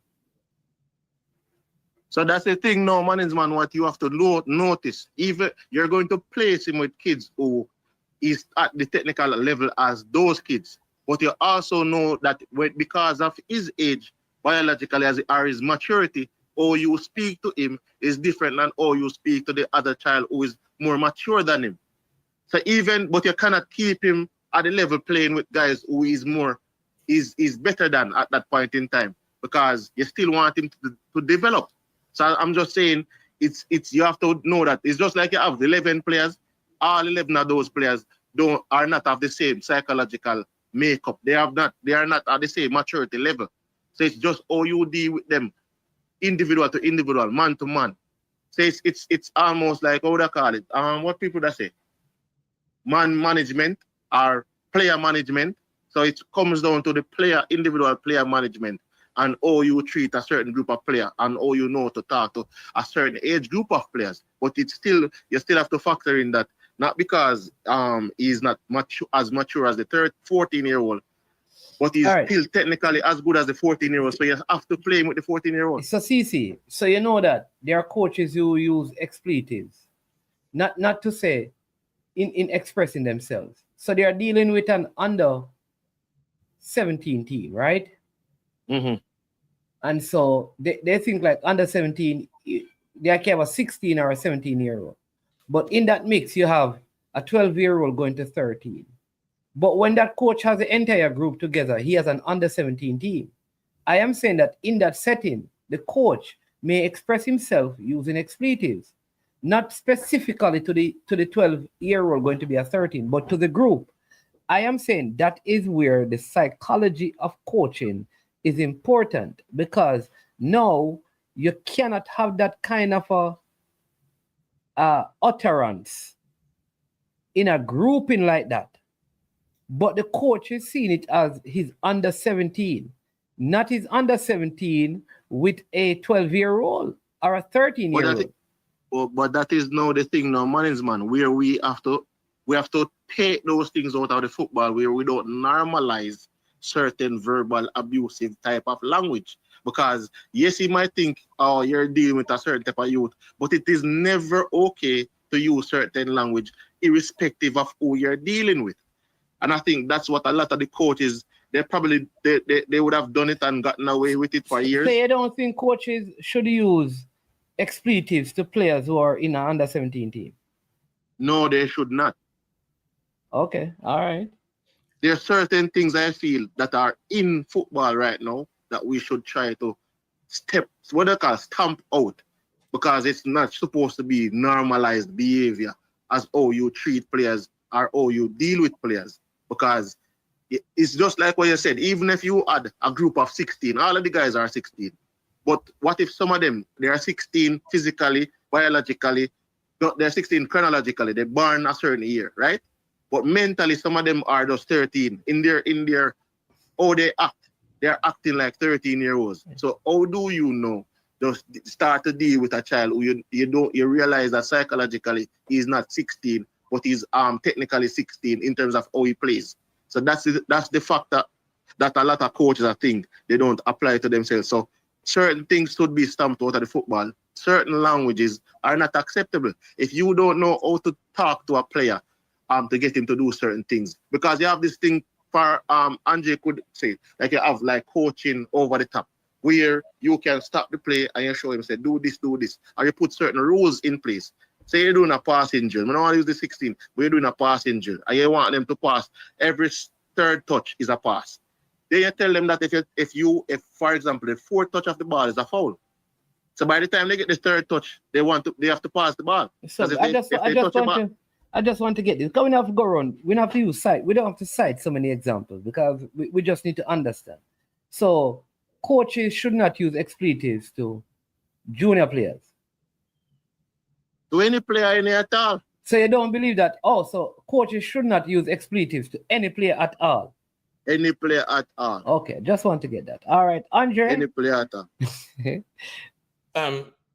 CC, I got a question for you. On the back of what you said just now with the 11-year-old that has that needs to play with the 14-year-old. How do you have an 11-year-old who's the best player in his space, okay? And you think and you coach a 11-year-old team and you have a 14-year-old team, and you decided, you know what, he needs more. He needs to train with the 14-year-olds, which is a 3-year gap, right? 2 to 3 year gap. Yeah. But he needs more. He has the ability to go play in that space, but physically, the kids in that space is more developed than he is. How do you handle that? How do you handle that if physically it becomes a challenge? That's where I think rules comes into place in terms of the competitions or the tournaments. Some of these kids. I'm just talking about in your training environment. How do you handle it? In my training, all right. So in my training environment, I would think about having certain rules in place. So it depends on if I say you can't slide tackle them. So you couldn't perform any slide tackling. But so you can tackle. CC, is that practical? So you're gonna have a player, like, yeah. What I don't like, are we implementing a rule that applies for probably one player in one season of your academy? So, for example, you may never have a player that talented again, and you have implemented a rule about not slide tackling. No, but man, remember, as I said, I just use that example, but I'm saying to you that you could cite certain rules. No, but Andre is asking you, to be fair though, CC, if the question is being asked of you, and that is your response, then when I rebut it, you can't say you're just giving that. All right. You have to All give right, your so- best rebuttal or your best All right, so- response to the thing. What would you, so- he's asking you, what would you do? You're saying that you'd put in a rule like, for example, not slide tackle. I'm saying that that is not practical. Because But it is all right. Hold up, but you're under 14 look at it. because you're doing the rule not for your entire group, but you're doing it because you don't want them to tackle the 11-year-old that you have put in the group. So, Put it so, like this, so, man. so let's allow him to have that management. So what if you go to a game, he's in the under 14 team, you go to a game and the guys are physically superior. How do you handle that? Yeah. And they are going to slide tackle. Well, what do you do? Now that all right, so that's why I was saying to you that based on the training methodology that you would have developed, and you weren't there where they're slide tackling. When he goes to a game and the guys are slide and he goes into the game and he's played, he would have developed. He would be able to maneuver his way to get out of certain problems. So unless a guy deliberately tackles him to hurt him. How would he have developed that if he's not exposed to it? No, because I'm saying to him, his money, your technical ability can get you out of an issue. If even like physically, we know probably if a man go body to body, you might get off the ball. But I'm saying to you that because he's developed technically, he could get out of certain issues. And please, I mean no disrespect. Have you ever coached a team, CC? No, I have not never coached a team. All right. Okay. I can understand your mindset. All right, management. It's a physical. This is the thing though. If me I gotta ask you this question, I'm gonna ask Andre. If it is that physical, you're worried about the physicality as to why you would not elevate the player.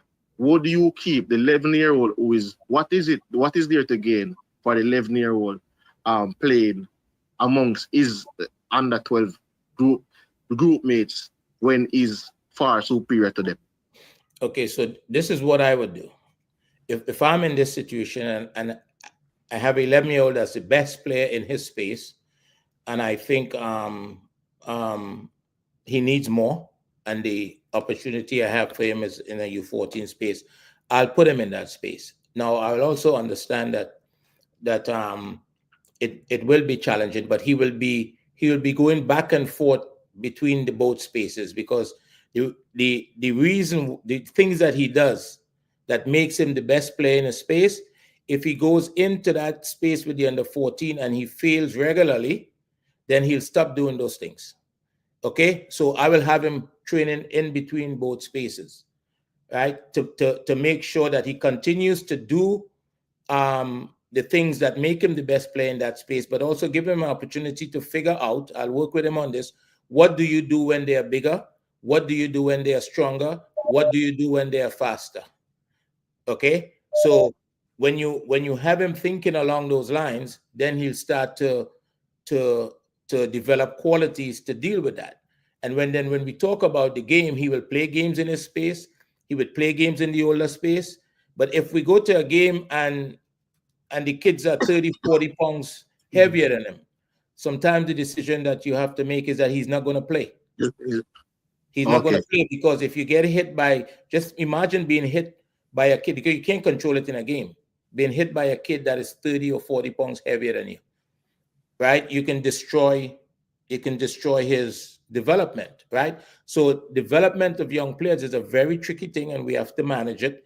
And we can't just say, well, this is the answer to this, or this is the answer to that. You use Yamal just now. I don't think it was the best example for this, because he's an exceptional talent, and obviously when they put him in with older people, I don't know, but what we see now is that he can manage it. It's not an issue to him. So at some point in time, he was managing it quite easily. Some people are just gifted like that. But when you have people with talent, right, and they may not have the physicality in the moment, and you want to continue the growth, it's something that you have to you have to be very careful, because you can destroy the potential of a player if it's not managed properly. And on the other side, when you said just now in training, you would tell them they can't slide tackle him, you are actually saying to the older player, well, this is the solution to the problem, but I can't do it because coach say I can't do it because the kid is younger. But you see, Andre, I agree with you, and that's why you need like a group of persons. So if it was, for example, me alone coaching, then I might have like you don't have a what do you call it, a monolithical view on the methodology which you would utilize. Say you have a staff and you say, oh, this is how we will bring up this child, and then you, Andre, like you said, bring him back and forth and have him go through that, and then you have to make a decision on game day. You might not play certain games because of the size of the kids. Yeah. And that's why I believe that we are making a huge mistake in the region when we are taking people with very little experience, giving them a coaching license, and then giving them a national team. All right, CC, 25 minutes. Can't complain. Yeah, all right. Respect, man. It was nice discussion. I'm just gonna watch. All right, cool. All right, so that was CC. There's a question for you online, oh Lord, and then we have Michael. Good afternoon, caller. Welcome to the show. You just hold on. We have a question on the board that is posed to Andre. I'm going to let him respond to the question, and then I'll come back to you. It says, Andre, I have a question. A coach that mostly coach kids 13 and under, can they adjust to coach adults when they have to approach them differently?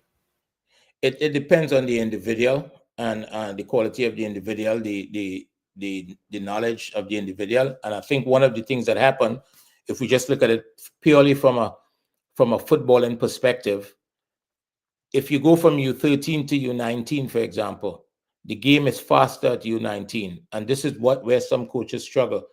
It's some coaches can't, because the game is faster, they cannot keep up with the speed of the game to see things in real time, right? To help players improve, to give instruction, to make decisions that can help your team succeed, because things are faster and they're not seeing it. So it depends on the individual. I've coached games already where I'm coaching against a coach and I know that he's not seeing things in real time as they're happening. Yeah. All right. Carlo, welcome to the show. Go ahead. Your time begins now. Yeah, man. Welcome, my name's man, Andre. Thank you for welcoming me. Well, thank you for welcoming me to my show, sir. Oh, sorry. Yeah, man, Andre. Yes, boss. I think, I agree with Andre on the point of the emotion that a younger player, if you have to go up to a higher level, like from 11 to 14, because as you rightly said, his emotions, if he's not performing well at the 14, can dampen his ability to perform overall. So if he have the opportunity to play at 11 and 14, he will see going into the under 14 as a privilege, and if he, as I said, if you have to play back at the smaller level, that he will actually balance him out, because he will know that he have these games to play here, and it's a privilege he have now to play in the 14 level, and that will boost his confidence. So as coaches, as I said, they have to have the ability to adjust and look at individual players based upon their ability and where they're at to make certain adjustments. But you couldn't just leave him in that 14 just to play, because, as I said, if he's not capable, like exceptional talent, he's going to hamper development overall. Yeah. All right. Good point. All right, Andre. Listen, just to go on. Like as I hear about foul language, when like Reggae Boys Reactor says, where I am at, just hold on, caller. Coaches can't use foul language to kids. It is not acceptable. All right. At what age, if any, can a coach use foul language? And is all foul language abusive language?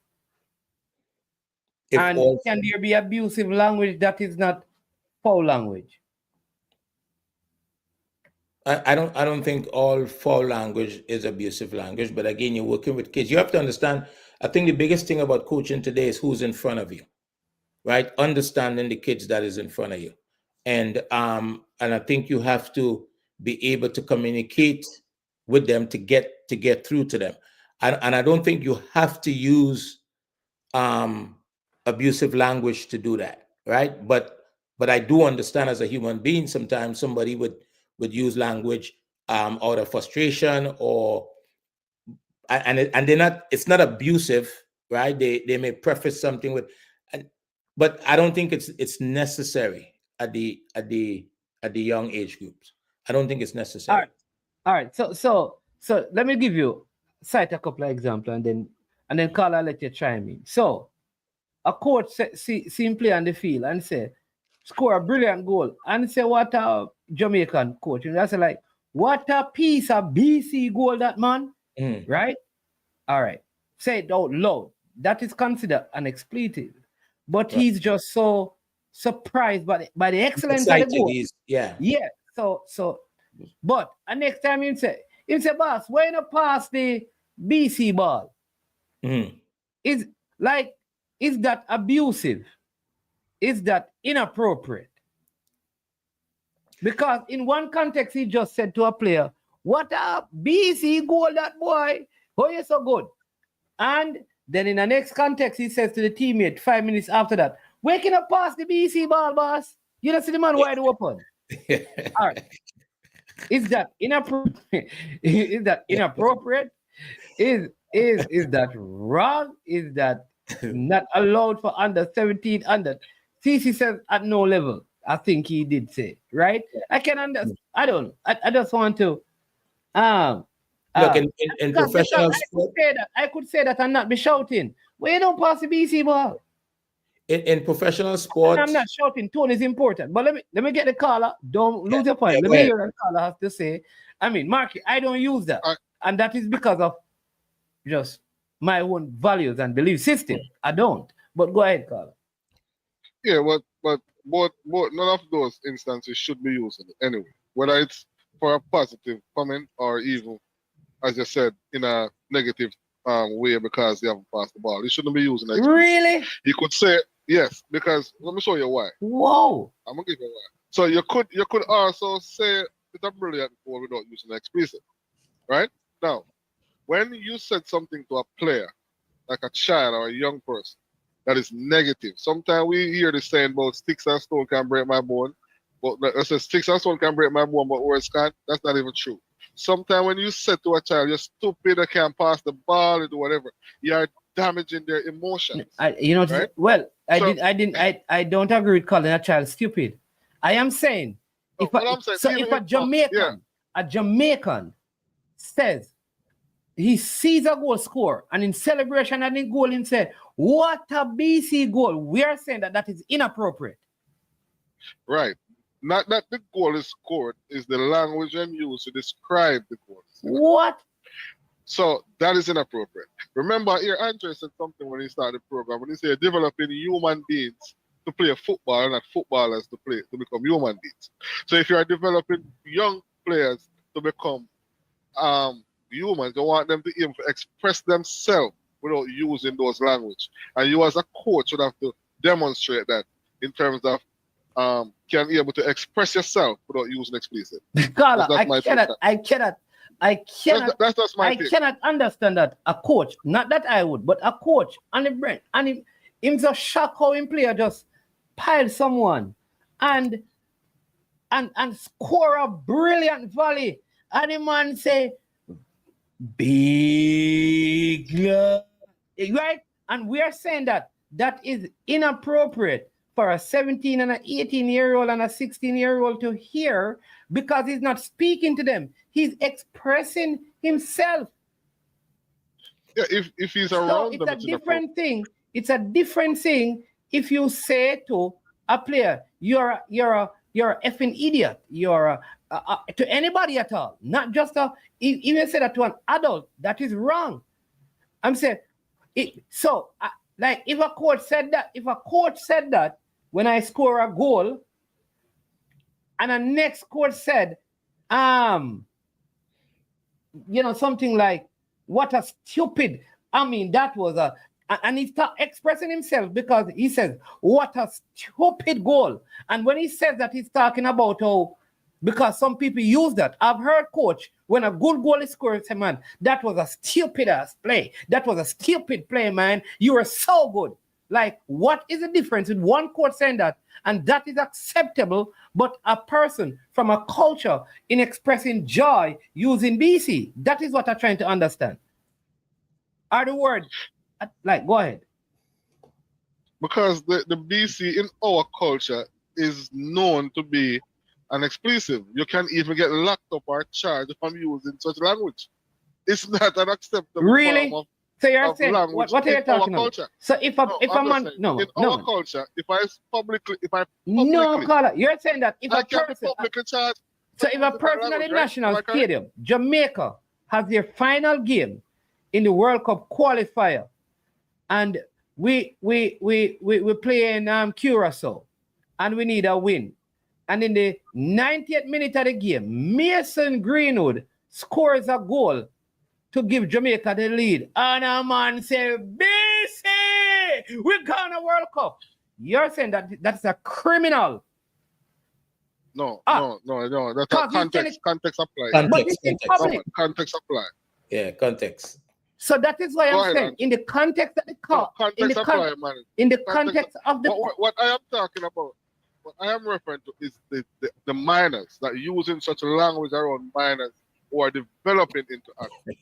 I'm not saying if he said that. I'm not saying if he said that to his friends and his older people sitting down drinking or whatsoever, somebody should go lock him up by saying that, or he should be charged. But I'm not talking about that, right? I'm talking about me having my 12-year-old in a camp and the coach using those languages to express themselves. I'm saying 12-year-old in a camp, but I 12, just said 13, 17, 14, at 15, what? right up to 18 years. So you're saying that the coach at Barcelona cannot use expletives around the team because Yamal is there. Well, Yamal, no. All right. You see, that's a unique situation. Arteta can't use expletives because Ethan one year is there. I can go through Manchester United. Coach cannot use any expletives because the player from Arsenal that they just signed, who is a teenager, is there. Tottenham, Chelsea manager can't use any expletives because they have George as part of their team. So are we saying that a means of expressing themselves, because not every form of expressing myself is abusive to the player? Well, man, you see, you have to put the context. You see, those situations, everybody in that team is seen as an adult. Everybody on Chelsea main team, this is the big team, is seen as an adult. Everyone on these teams, once you put on in that first team, you're seen as an adult. You're not seen as a child developing. So the context is important. And let me surrounding. Let me hear what Andrea has to say. So because if we're not supposed to curse in front of a teenager, then if the under 17 coach is not supposed to, then when that under 17 player goes up to the senior team, the senior coach is not supposed to. But let me hear Andre. I think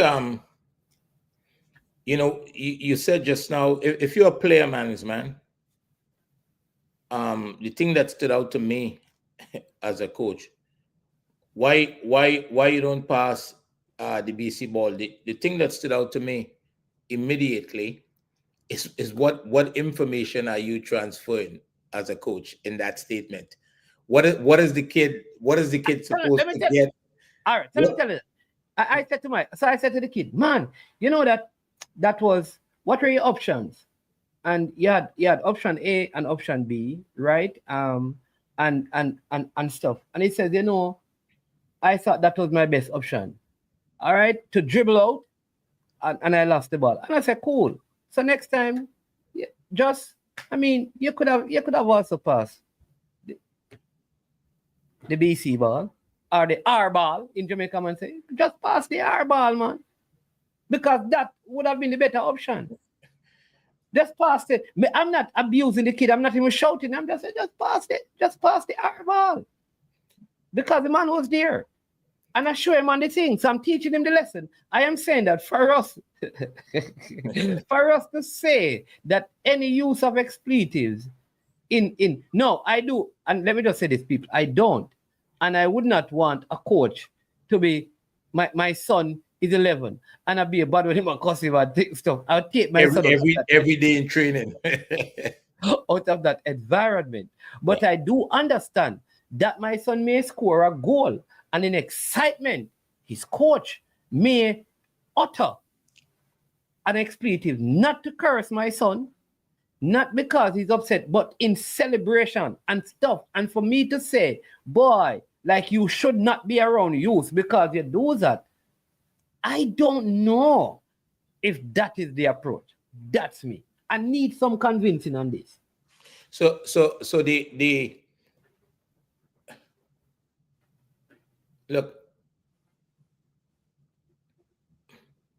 I lost my train of thought. the context of what you're saying, it is different. I mean, cursing a kid and what you are saying, those are two different things. And I think cursing a kid is a no-no, right? There's no room for that. And Absolutely. if you creating an environment and you're trying to implement values, a lot of times, let's say one of your values is not to curse at all in the environment, as right? That's one of your values. You don't believe in that. You don't share it. But these kids are listening to music when they talk to each other. They behave in a certain way, right? That sometimes as adults we don't know, right? There are times that I hear kids say things and I'm surprised because I didn't expect that from them. But they're hearing it in the music that they are listening to. They might be hearing it at home. Okay, so that's why the context of what you are sharing.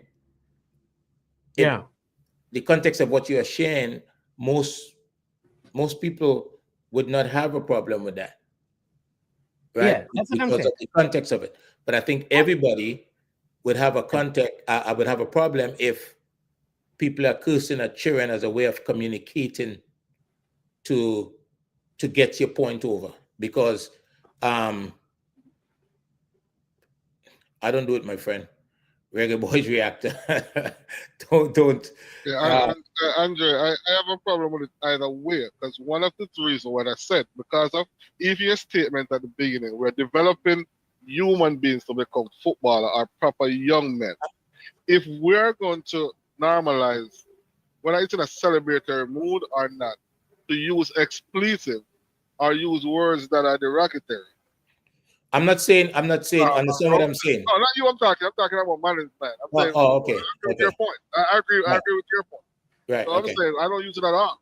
Right. I'm just saying if we're developing these men to make these young teenagers to become young men, we want to also be teaching them how to express themselves without using such language. And we have to set examples. Oh, hold right? on. All right. So let me ask you. Let me ask you this, because people are talking about language. I think all of you are talking about language should stop following Barcelona based on the coach's behavior. I think his behavior is such a poor example that all people who have a problem with people using expletives should immediately stop supporting Barcelona, given the display. No, PSG, given the display of their coach in the Club World Cup. I don't. Hold on. Anyone who has a problem with a coach in Jamaica in celebration of a goal using BCRR should never support Arsenal and Arteta, who goes into a locker room at halftime and fling over all kinds of things, a complete display of anger in front of people on our screen, which is what we don't want young people to model. And if we can still follow and let them be standards and things that we elevate and emulate and watch, why then if a person in their colloquial terms use the word R, not to the person, but in expression of themselves for a goal, we are going to say something is, I cannot understand the two-sidedness of the argument. No, I am not saying. So listen, no teacher should not use curse words in a classroom. But I am saying that if the same problem you have with a teacher using an expression at the schoolboy game, so the PE teacher goes to the game, the school scores a goal, kids are there, and they keep the school says, the PE teacher says, and what are our goal? Kick him out of the school for that. Discipline him for that. But the teacher who wears a skirt that is not in keeping with how we want our young ladies to dress should not be in the school either.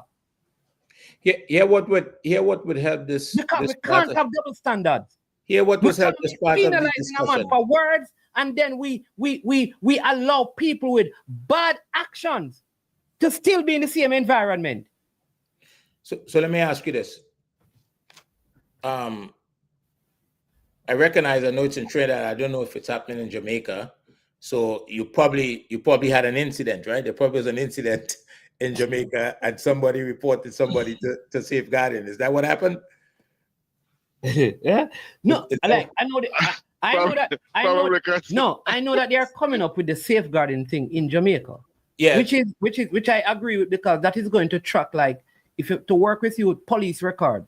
For example, people, right. The sex registry or the sexual abuse registry must be exposed before you can bring these people into, and I think that should go for male and female. Yeah. Because I am thinking as well that if certain female are involved, everybody has to be involved in certain type of relationship, going in front of our kids that other people don't believe in, those considerations must be given. People may disagree with my stance. For example, if I think if you're going to put a coach in a space, I also need to know the background information before I bring my child into that space. All right. So, well, you wouldn't know the background information. All you would know is that this person is approved to coach. I think we need to go beyond that now, though. No. But man, why would you do that? You're not part of the school board. But I think you missed my point in a man. I think when you bring up like Barcelona and stuff, those are already developed men, grown men. So, no, Yamal is not a. Let me give you Arsenal. No. Let me bring you. Let me bring you to Arsenal. Arsenal had youngsters in their setup. One was 15. He didn't start. He came into the team at 15. All right, MF, listen. I did. MF, hold on, caller. MF, I did make it clear that I don't use that type of a language. I am saying for us to say that people who use them, they are wrong and it is abusive. I have an issue with that. I don't use it, but I know that people use them and it is not abusive because listen, I know coaches who they are the ones who are sending these kids to school. They pick them up, they drop them off, they feed them, they buy their boots, they buy their socks, they buy their shin guard, everything out of their own pockets. No, when that child scores a goal and that coach in his excitement say and runs out and hug that child, for us to say that that is abusive and he should not be allowed to be around kids, I have an issue with that. I have an issue with that because context matters, boss. And I am saying, if we are going to be so hard and fast on certain types of words like we use in Jamaica to express ourselves, many people use BC and RC and PC, right? Those are probably the three common ones. If we are saying that people who use those should not be around kids because of the use of that word, then we also have to look at how people dress who are around our kids and how they behave in general around our kids. I've watched sports days at our schools. I've watched fetes at our schools.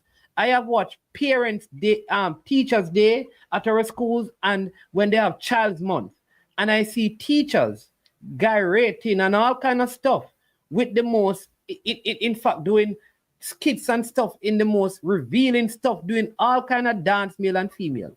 Is that any twerk and all kind of thing them are going with? The Molly business, what dancing business, what them are going with? Is that any different from that said teacher using RC or BC at a football game. That is my point, Carl. Here's what I would say. That safeguarding is being misused in the Caribbean, based on what I know so far, and some of the instances that I'm familiar with that happen in Trinidad. It's being misused. We have to have our values, and the Caribbean need to have its values as a people, and how they're gonna raise the children and how the type of environment they're gonna create. And for the reasons that you mentioned, safeguarding is good, but it seems as though we are taking it and we are misapplying it and using it against people that we don't like. So that same contextual example that you are given, somebody may have a problem with it because they don't like that individual, but then another person do it and it's not a problem. They don't bat an eye at it. So I think we need to understand fully what safeguarding and safe sport is about and apply it properly. We can't run from it. Foul language is going to be used in football environments, whether it's at the highest level, in between, whatever the case may be. I've seen situations here where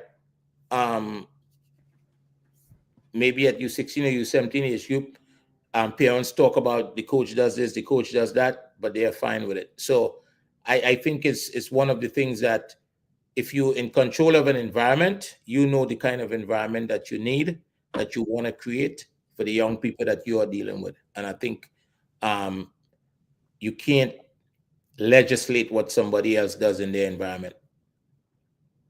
All right, so let me say it again. I do not agree with coaches constantly abusing kids verbally. I do not agree. In fact, I do not agree with people verbally abusing people, whether it be kids or adults. I don't like a coach calling adults idiot and if you go from me and come off of the field. I don't agree with that, boss. I don't agree with you. Say you're a this kind of, you're a pea hole, you're all whatless whatsoever. I don't agree with that. I don't agree. I don't think coaches should be in any environment at all that operate that way, especially in environment where we have children. All right? Now, here is my issue. There are some expressions of words that we call expletives that are not spoken to kids, and then we make it appear like if people use these words. So in America, people talk like Americans use the F word for every, and they use the S word and the F word very often. Very often they use it. And a lot of coaches, they use that F word for almost everything. I mean, from fast food place to on the field to coaching, they use it regularly, softly or loudly, and they use the S one. And they have other words that they use. Those are not viewed as expletives. But when a Jamaican says it, because of the deep patois and stuff, it is viewed differently. And that is the issue I am having. I am saying that if we're not supposed to use the F word, it don't matter if it is a Jamaican or an American, or it's at school, or it's at work. As long as it is used, it is wrong. So when our kids when you have an 18-year-old that goes into the army and they say that do some effing laps, you tell him to walk out of that and leave it because they're not supposed to use that word. You tell him not to sign up. Is that what we're really saying? No, we understand your point, but I think you don't understand our point. All right, let me hear your point. You know, I think my point is we're talking about development of young players. And that's where my objection in using such language comes in. It's not that I can't say a coach coaching the Jamaica football team with all them crafty big man in there. If you want to use it, but you can have 17-year-olds in the team as well. That's what I'm saying. But but in the overall context, he's dealing with adults. But the 16-year-old, it's only one child. It's only one child. All right.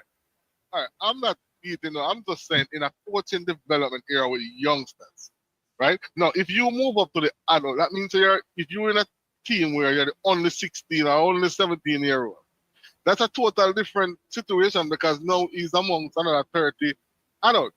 Now the coach now gonna pick him out and set him aside and do talk when he want to talk. He want to talk everybody as an adult in that environment. So you have to.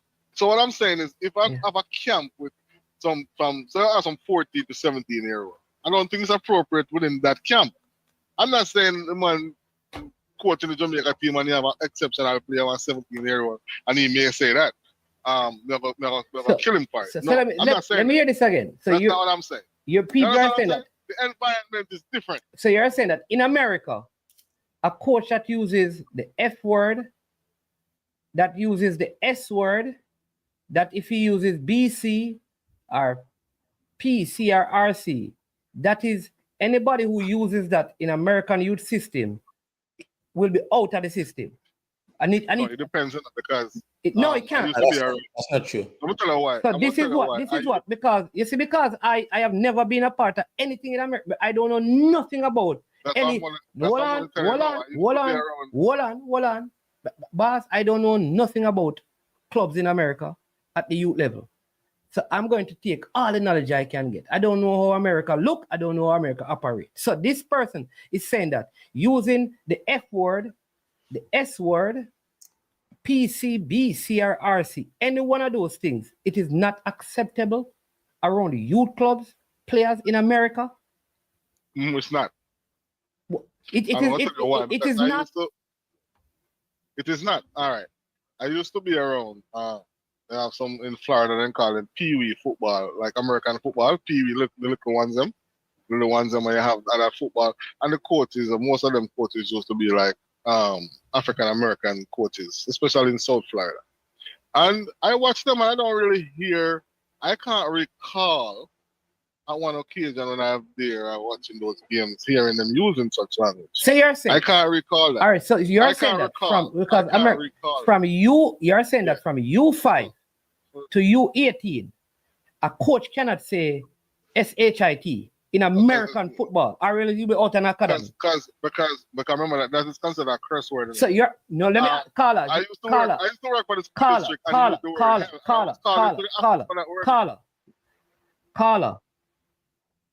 Caller, let me ask my question. You don't have to answer it, and you can say, boy, man, me not answer that. Me I plead the fifth. But me need an answer. I'm not telling you the answer, but me love you. Give me the answer first, and then you can explain. You are saying that across the United States of America, the 50 states where football is played, if a youth coach, and youth is from age 5 to 18, if a youth coach uses SHIT in any setting in coaching, he's going to be out of the system of coaching. I'm not sure of that, but let me give you an experience.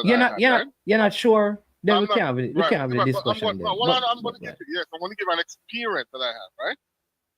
I was driving a school bus one time, right? Just a couple of years ago. And I tell a kid to sit his ASS down. Hold on.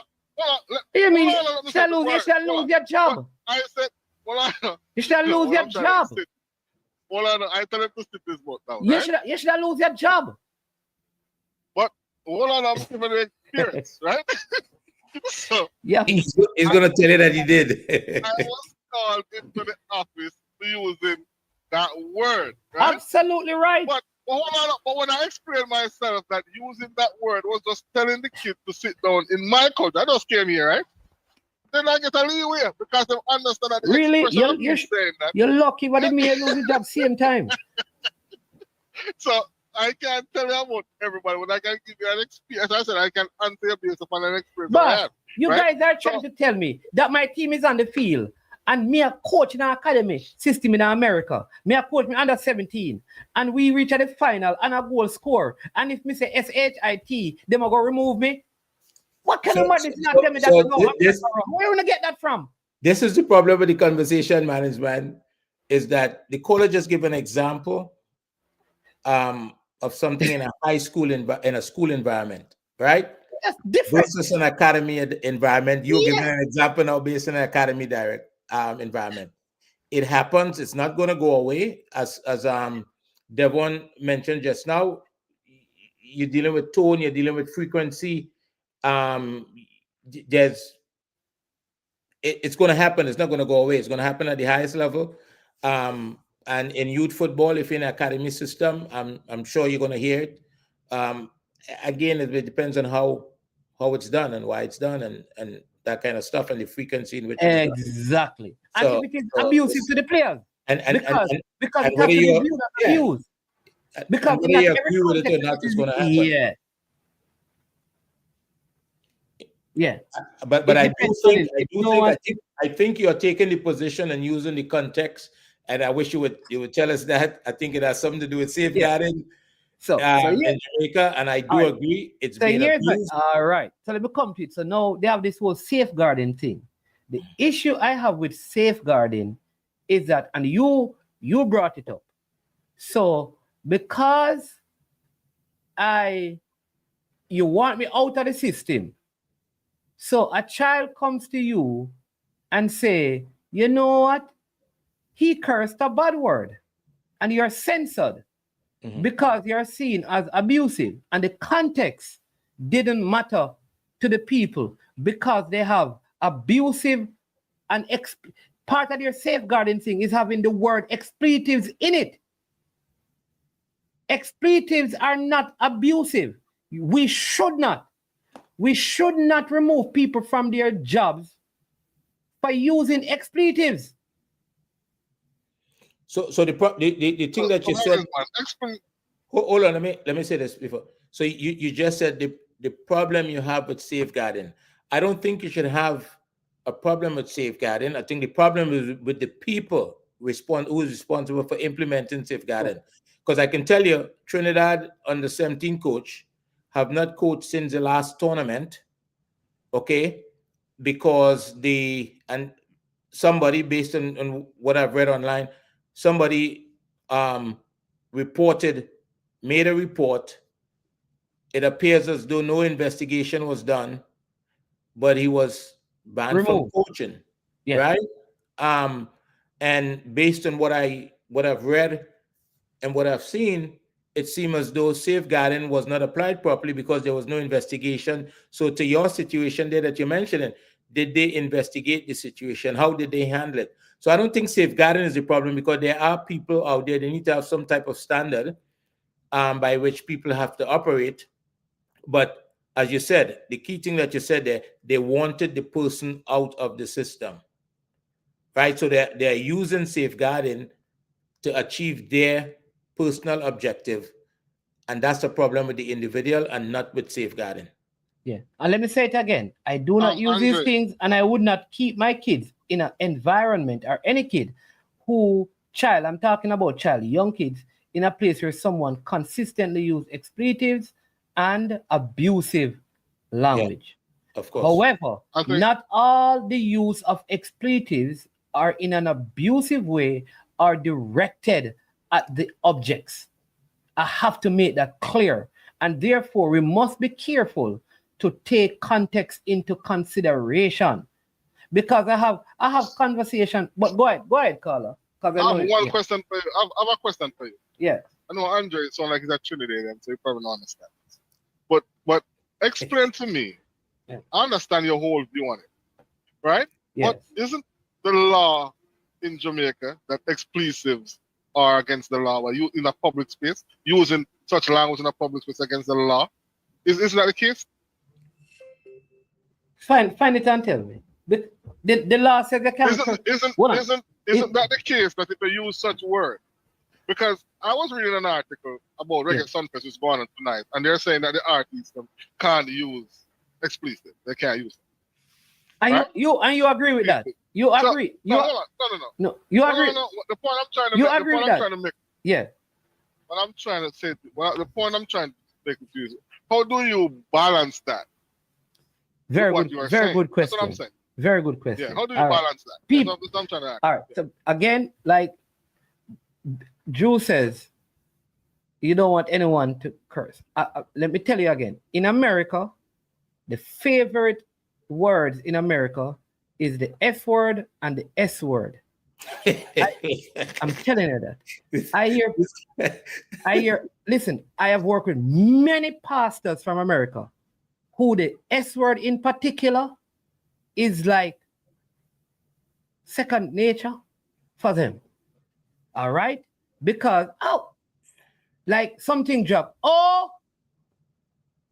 all right. Oh, they missed the flight. Oh, they forget something. Oh, something happened. Oh, and the S word. Oh, be the S word. Oh, be the S word. Everything. All right. I don't think that the use of that word, while I don't do it, is abusive. And I don't think police should arrest people if they miss their flight and they say, "Oh, yes, I missed my flight." I like, to me, it don't make any practical sense. You forget my question, man. So I'm going to go to your question. So, whether in Jamaica, I'm telling you, it's if an artist go on stage and say, "Oh my God, oh S, oh I don't think, oh shizzle, yeah, let's use that. Oh shaving cream. I don't think a police should arrest him." No, there's a different thing, because when our artists are using expletive, it is a whole string of them, and I think it is the tone and how and who it is directed to why it becomes a problem. And that I think it is more that, like Prime Minister do this, are you gone in a mother business and Babylon boy, blah blah blah blah? Because remember, you can also Babylon boy. Someone only if you run out of this and they still arrest you, because that is by law, that is also breaking the law. You'd have that curse, but because you start referring to Mr. Porter have won. So when because this is a bad word, you know. It's an expletive as well. It's a bad word. Because you don't want your son to be saying that. You can imagine your son doing him graduation speech and him say, "Oh, no, it is so," but there's context. And to say that, I don't know. My reason for bringing up that, right, is just to explain to you that even though we're not saying that everybody who uses it in a private sense or whatever. In a public sense, I'm not saying private sense, I'm saying public. Listen what I'm saying. Yeah. In a public sense, it is illegal. It doesn't matter if we think they should use it in whatever context or not. In Jamaica, it is illegal to use explicit. Is it illegal in the States? No, I don't know about it. Honestly. So why people lose their job if they use it, if it's not illegal? Because, as I said, it's everything surrounding, as I said, about context and how things have been used, right? So it's a great that's all they have to do. They don't have to use it. Okay. See, the point I'm making in it, these are words that you don't have to use. They don't have to be part of a context. Why? You choose to use why people? What is all right? What, Andrew? Go ahead. I don't. No, I think what I was gonna say is we have to understand environments, right? And environments dictate what could be done. So if you're in a recreational environment, the YMC or whatever the case may be, and you behave like that, it's really gonna stand out. If you have kids, we started talking about development, and the other day we talked about participation, and you have kids who are now trying to get involved in the game, to learn to like the game, and that's not competitive, and you are behaving like that as a coach, quote unquote coach. That's horrible behavior. If you're coaching under 17 guys and contextually, somebody behaves, I don't think anybody's paying that any mind. I don't think the parents pay that any mind. But it's not something that you want to become part of the environment with any frequency and that kind of stuff. You don't want it to be normal. Exactly. and you don't want to use it against kids. Your job is to try to take the kids from where they are to a better place, right? That's your responsibility, and you're using football to do it. So Yeah. So and I look, just if we're honest about it, those kids are listening music, and it's involved with things that sometimes you'd be embarrassed if you find that. I can tell you, the other day, because this parents was paying attention one time, and the parents brought to my attention. Look, I looked in my kid's phone, right? And I don't know if you're aware of this, but this is the kind of conversation. And when I saw it, I was disappointed, and I called a meeting with all of the parents of the kids, right? Good evening.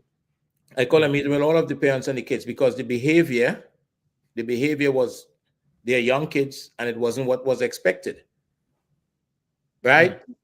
And the parents wasn't aware, right? Because they have these devices in their hand that they can access just about anything and communicate with each other and that kind of stuff. So I think we need to understand that while we are responsible for creating an environment that make them feel safe and all of that stuff, that we can't police everything, and they themselves are engaging in behaviors that would surprise some of us. So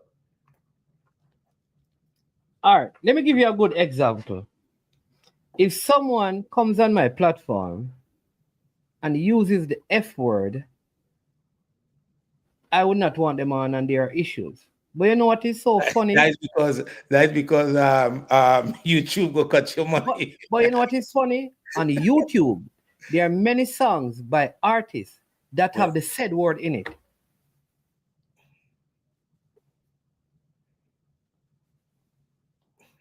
There are songs on YouTube.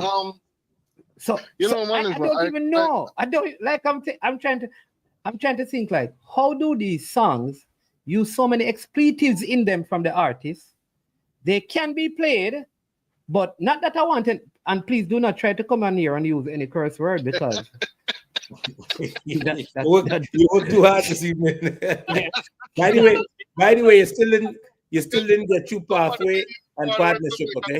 Yes. Yeah. I mean, someone may use one when Jamaica qualify. Not on my platform, yeah. I'm messing with you. Not on my platform. But that was funny. That was funny. So I don't yeah, I understand me. But I don't know. I feel saw like somebody asked just now, and if you saw it, if it happened in your church, in the context while you're doing a sermon. How would you? They're trolling on man. They're trolling huh?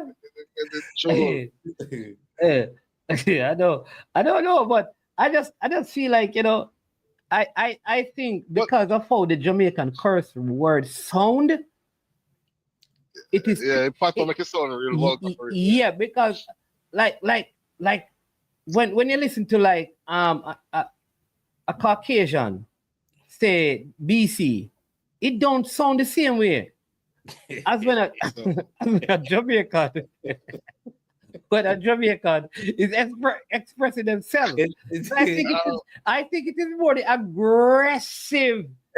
I want to tell you about these kids, right? That like when a Jamaican coach look for you out there, and say, "Hey, BC," like it drive fear into you. If a Caucasian were to call you and say, "Hey, BC," yeah, you say yes, coach. I think sometimes it is, Yeah, but hey, I can give it a example, right? It's these same kids. So once they find out that I'm Jamaican, right? They will repeat those BC words to me, and laughing about it, but they will report me if I use that ASS word. That's what I'm trying to say. So they will, and I have to be like, no, don't use that word. Okay, don't Jamaicans say this, don't Jamaicans say that, because they're excited about it. So to them, it's like nothing. I'm like, easy. But that's how it is. As I say, it's how it sounds when we say it with the patois, the vulgarity, everything about it just sounded. All right. Just drive fear in people. Yeah, man. All right. Thank you, caller. I see I have I see I have Gunners them probably want to come back. Yes. Oh, geez. Sorry. I was trying to read a message. Carl, I cut you off. Very, very sorry. All right. I was trying to read a message for a question that was asked earlier and cut you off. Sorry about that. All right. Somebody's telling you free speech, not to mention England. They use expletive to start, middle, and then Issa Allen is saying lies, lies, lies. Verbal assault is to threaten with words, not cussing. This but the man say my Vinci pastor tell me BC and RC one day and they say it's culture. Those are not bad words. I don't know about that. I don't know about that one. But Andre, I have Kiri again and he's asking about the question that he asked earlier about how do you fund your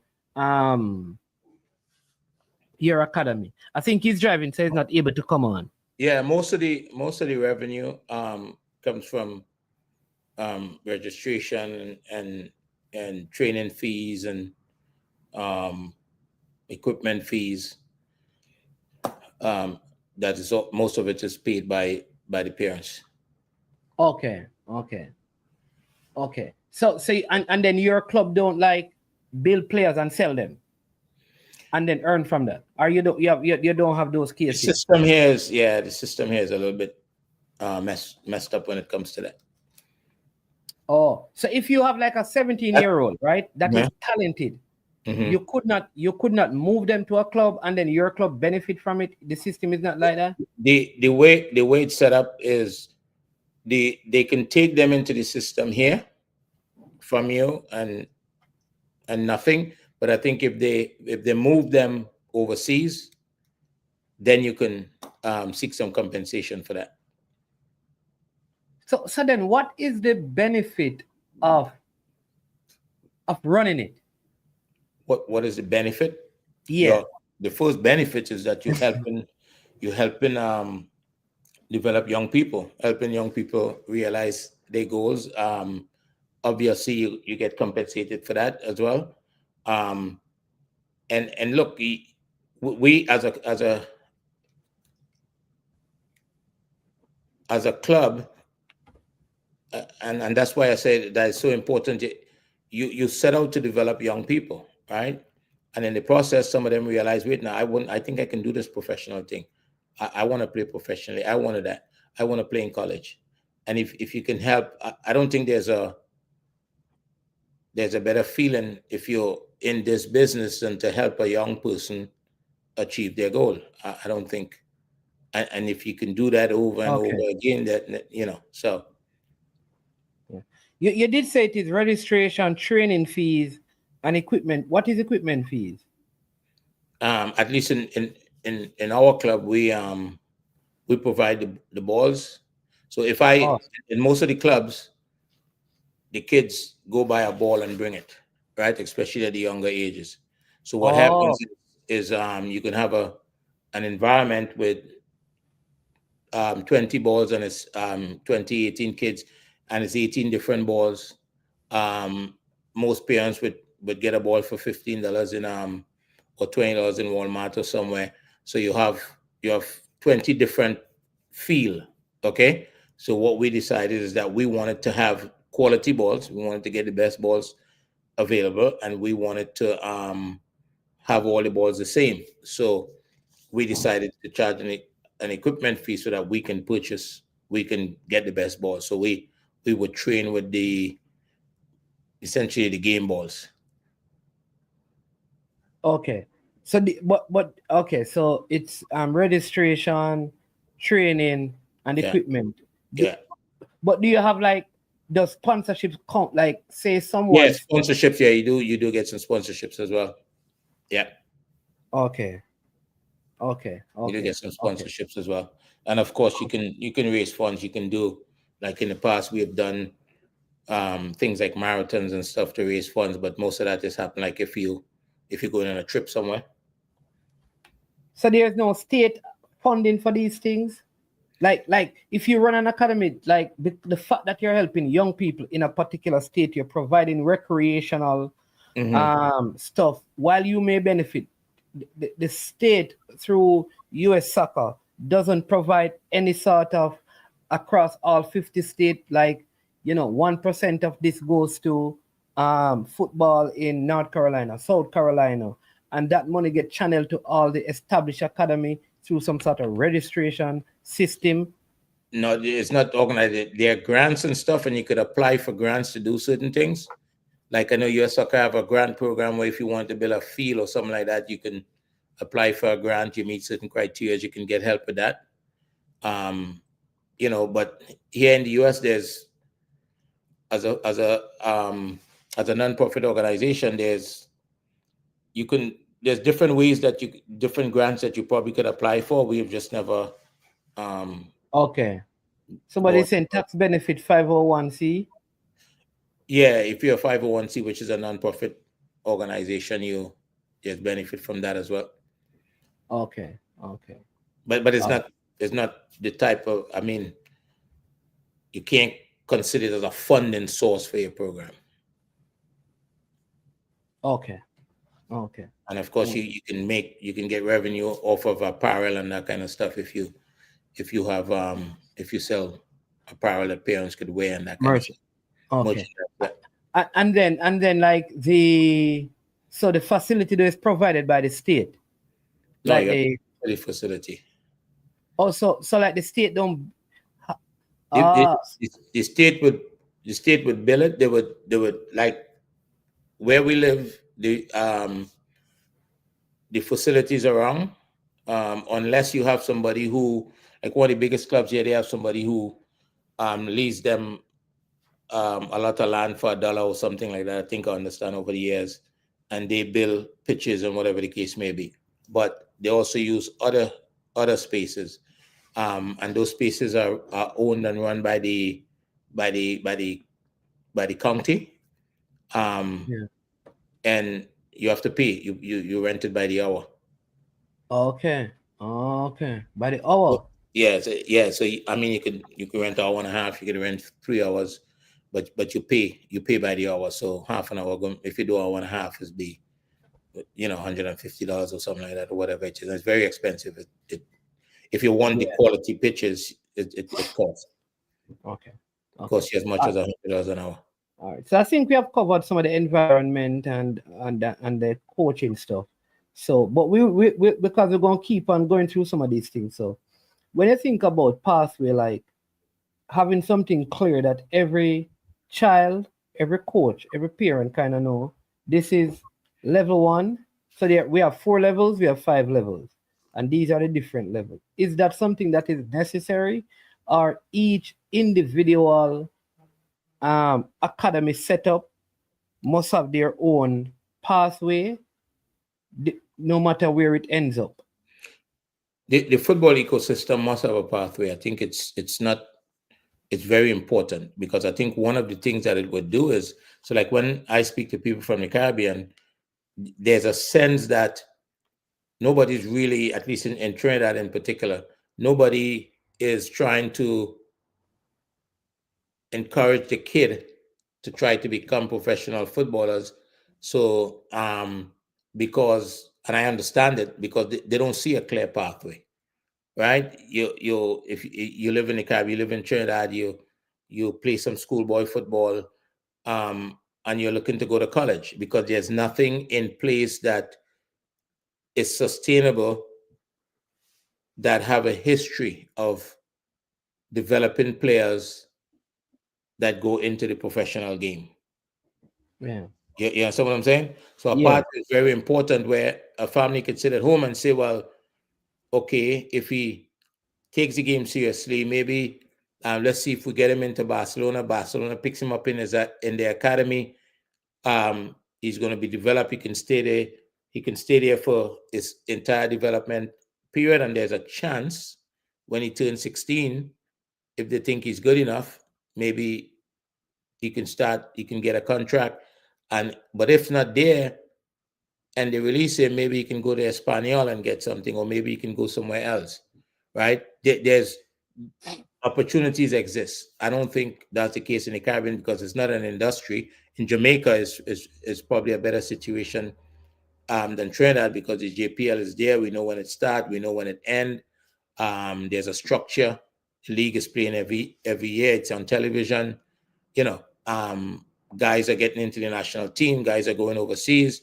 So at least that exists. But prior to that, I don't know if you have a clear pathway where a 9-year-old kid could look and say, if I join Cavaliers at 9, maybe I get a chance to play in the JPL and maybe move over to Europe. I don't know if that exists.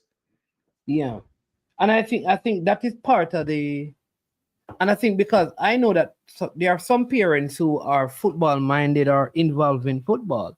So if there's a clear pathway, then as a parent, there are things that you could reinforce from home, and that would further, just enhance the growth of the child. I think because there's nothing clear, and which is why I had even partnership, because we continue to fail because there is not a partnership, meaning parents don't get involved and a lot of the clubs don't engage the parents. I will say this. In fact, in Jamaica, what I know is that a big turnoff in Jamaica is the parent who is involved in his child life, like coming to training and checking up and talking to the coach and asking questions, because they feel like you're trying to run their program. So there are two thoughts. One, some parents want to tell the coach what to do, which is bad.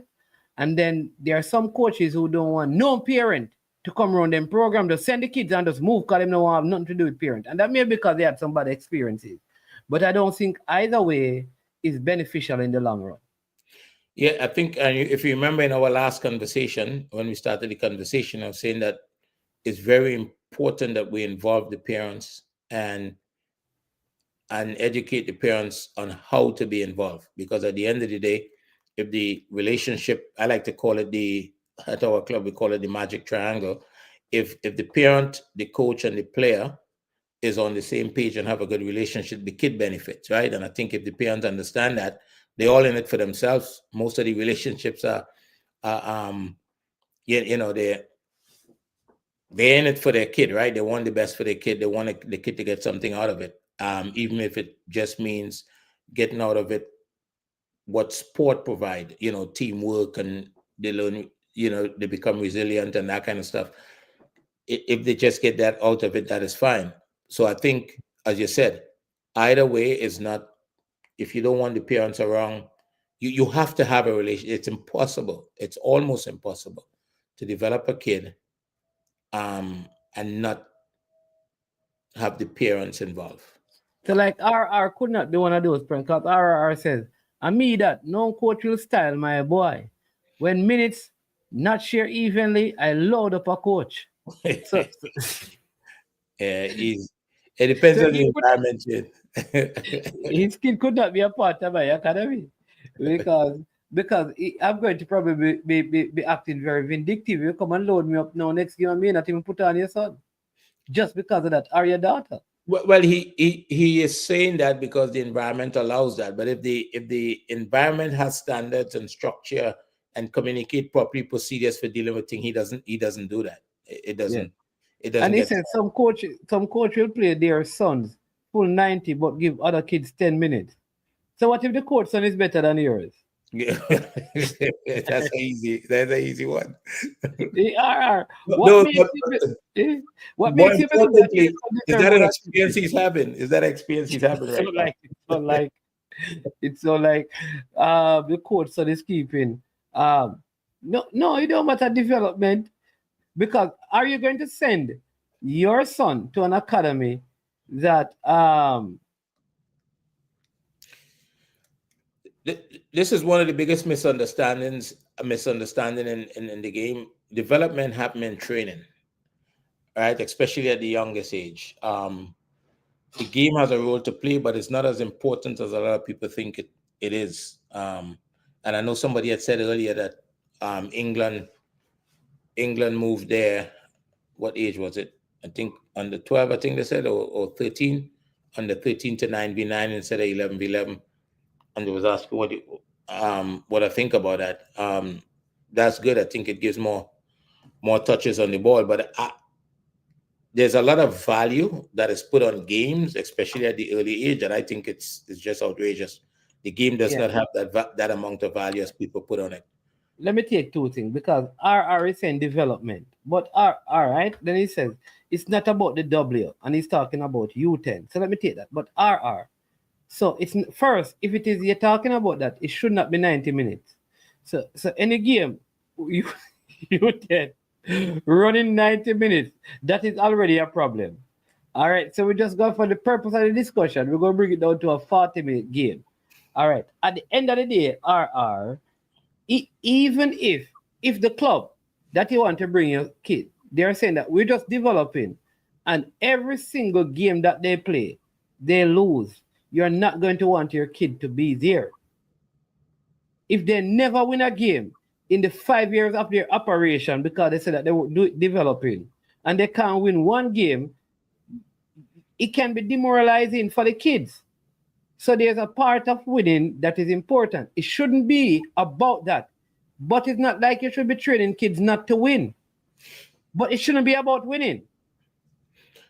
Look, somebody has to win the game. And if I'm coaching with a 10 or 9 or 11, if we would work in training to be good, and if we are better, we expect it to win. We can't dismiss winning, right? If I'm better, I want to win. I wish he would call you, man. I bet. Yeah, because they took his money with a mission statement. And he's shouting because everything is full scale, so you know that he's very mad about this. Encourage him to call in, man. I'd like to hear that story. Because he said that he does the timekeeping. So him checking the time. All right, call the RR. Let me plug it. Because maybe I can get you into a very good academy. Instead of the one that you're in, because you're supposed to be re-registering for the new, because all of these things are on break right now. Call in, man. Call in RR, quick and fast, because we so close the show. So call in. Let me see if we can sort out things. Oh, you're at work. Okay, you can't call her. Okay. All right. At work. At what time now? RR. A night shift you on, man? At 6 o'clock in the RR. When they are policeman?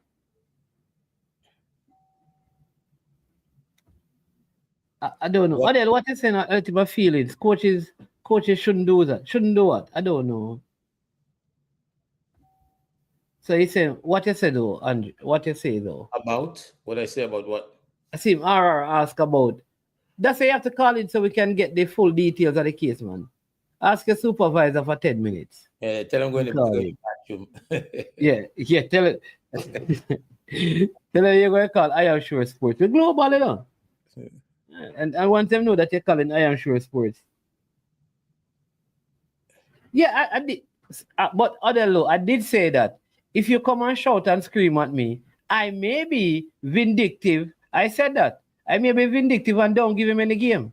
Because, do you understand what I would have done? If you come to the sideline and say, yo, Paul coach, you don't have me waste money up here, take me son out of this. Put out my son on the field. The moment I put your son on the field, I have empowered every parent. Because why should I not know, put on the next child whose parent come and behave like you, and then the next one, and then the next one. So if you do that, it is better for me not to put a child out there. Because the moment I do that, I am empowering the other parent. I mean, what would you do, Andre? A parent is there carrying on and thing. I can tell you what I've done. That's what I do. Look, that type of behavior is unacceptable. And in the past, if a parent acted like that, I think it's clear that the environment is not meeting their needs. And what I've done in the past, I've offered people the money back. You know, if you pay 4 months, here's a check for your 4 months, and if you need me to help you, I can help you find another place, or if you can, you know, I don't think, because look, at the end of the day, you know, RR is asking about play time. Me personally, I believe in a meritocracy. I think kids have to earn their playing time. You've got to come out and you've got to put the effort in training, and you can't give everybody is not the same. So everybody doesn't get the same amount of playing time. But that's a difficult question, because we were just discussing earlier, what if the game Yeah, but part of development is teaching kids to earn stuff, right? To become resilient, to come out and fight for what they need. I'm not saying that um there's so much missing from the question you're asking. I really wish you could have called in, because if you're if your Let me team help is you, training, let me help you, Andrew. Let me. I think I can help you with this. So it's like every parent want their child to be in the most elite yeah, academy. right. You have to understand that if you bring your child in that and your child is not elite, then they may be limited in terms of play. So you can probably find an academy that can give them a whole lot more playing time and they will develop. But in the elite academy, can you imagine that academy that goes out and recruit kids at under 12? And they will even finance that. And you bring your child there expecting that he would have the same amount of time. He may not. So it will be better for you to find an academy that don't have so many elite kids where you'll be afforded more time and suits your need. Well, I'm thinking that sometimes, like in this particular situation, we don't know if his team trains 4 times a week and he's only attending 1 or 2, but expect to get equal playing time, right? So if a kid is not coming to training, is not putting in the effort when he or she comes to training, they're not putting in the right effort. How do you justify giving them the same amount of time as the kid who is always at training, putting in an effort, and it's showing you that you can trust them? They are learning, they're developing, they're growing. So there's so much things about this that makes it difficult to discuss without Yeah. So without all of the information. But again, development does not happen at the football game. That's just a part of it, especially at the early age. It happens at training. Training is the thing that I think families should value at those more than the early game, ages, yeah. because it's All about right, let me say this to repetition. you. So I know an academy that I work with, they have an A team and a B team, and some of the kids on the B team still struggle. So what they're going to do, instead of letting them work hard, create a C team so they can play, and then when those can make the C team, they create a D team, and then they create an E team. Sometimes you have to allow them to work hard and train, like Andre says, and on merit. It's got to be merit. It's got to be merit, because if it isn't, He said start a C team. if it's not on merit, then you are setting the kid up for failure. If it's not on merit, because as they grow older in life, people are going to make decisions based on merit. But tell me where you are, and I can probably plug. If you're in the North Carolina area, you better check out Andre. Yeah, but he sound like he come with a lot of package.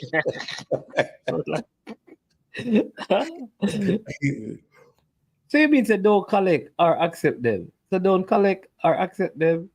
But you, we need to talk about this because I said, why Yeah. did you ask those things as a parent? If game time is important to you, you should have had those discussions before you register the child. I think it's important to most parents, but the question is, and he's making a point, right? There's a lot of people collecting a lot of people's money. They're not doing the work during the week, and they're not providing value, right? There's a point, but you cannot go to a program and expect them to give you something, right? Your kid have to go and work. If the program have standards and it's clear, right? It's clearly articulated what is required to get playing time, then you just got to work with your kid and encourage them. And look, quick story. I had a kid that came into the program and he told his story. And he remembered me saying to him, was 18 people on the roster, and he was number 18, right? And look, he was number 18 because of where he was. But what did he do? And I know that his parents struggled with it, but he worked hard over the years. And I remember when he left, right? He had no belief that he could have played in college. But I remember the last game he played with us, right? He was leaving. We were walking across the pitch. I had my hand on his shoulder. He was leaving to go play in college. And And what he learned is he learned to fight for what he wanted, because he had to fight to go from 18 to 17 to 16 to 15, all the way to be part of the starting 11, right? And that happened over a period of years. And I think he's a better person for it. So I believe that there's tremendous value in putting kids in a position where they have to work for what they want. Yeah. And if you're giving people things because they're participating, then you're setting a kid up for failure later in life. Yeah. All right. Final question, and then we're gonna go, Andre. It's on the screen. Andre, is it difficult to release kids from your academy? I'm not so sure I understand the question. Is it difficult? No, it's not. It's not difficult. Kids, if a family comes to me and said they want to go somewhere else, hey, good luck. It's that simple. It's very short conversation. If a family comes to me and said, we're thinking about this, XYZ reasons, we'd like to talk to you about it, yeah, we can have a conversation. And I've had several of those. But if you already make up your mind you're going to leave, is a simple conversation, because at the end of the day, whatever the reason is, you made your mind up. So I'm not going to spend time trying to convince you otherwise, because you didn't ask for a conversation. I don't know if that's what they're asking, but it's really easy, to be honest with you. Mount Verde Methods in Claremont, Florida. We need to talk, man, because if you're out in Florida, we can help you, man. But Mount Verde, that's a school. Actually, I think Orlando City gave them the academy program or something like that. Oh. Focus on working with the kid and supporting the kid and trying to, as long as the environment is a good environment and they're teaching football, I think if the kid is 9-10 years old,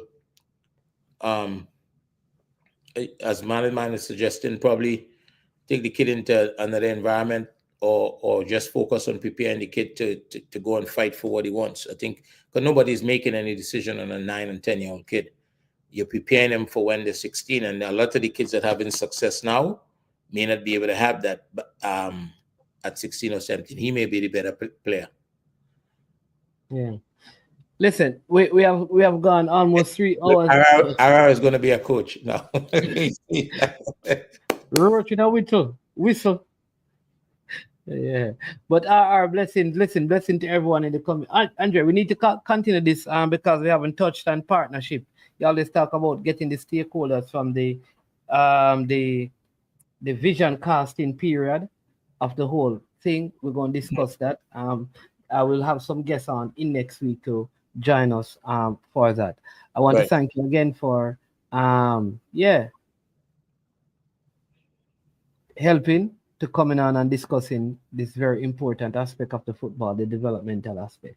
Really appreciate your time and always insightful when we have conversations. So appreciate that. Thank you so much. All right. Yeah, man, awesome. Yeah. I also want to big up my earlier guest from God Given Talent as he seeks to expand his brand. Because it's a good brand. Remember to check them out at www.ggt.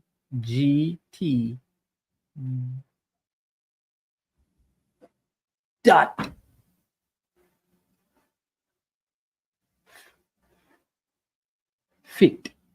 That's www.ggt.fit. All right. We have close to 80 likes, and I know there are 20 persons who have not hit the like button yet.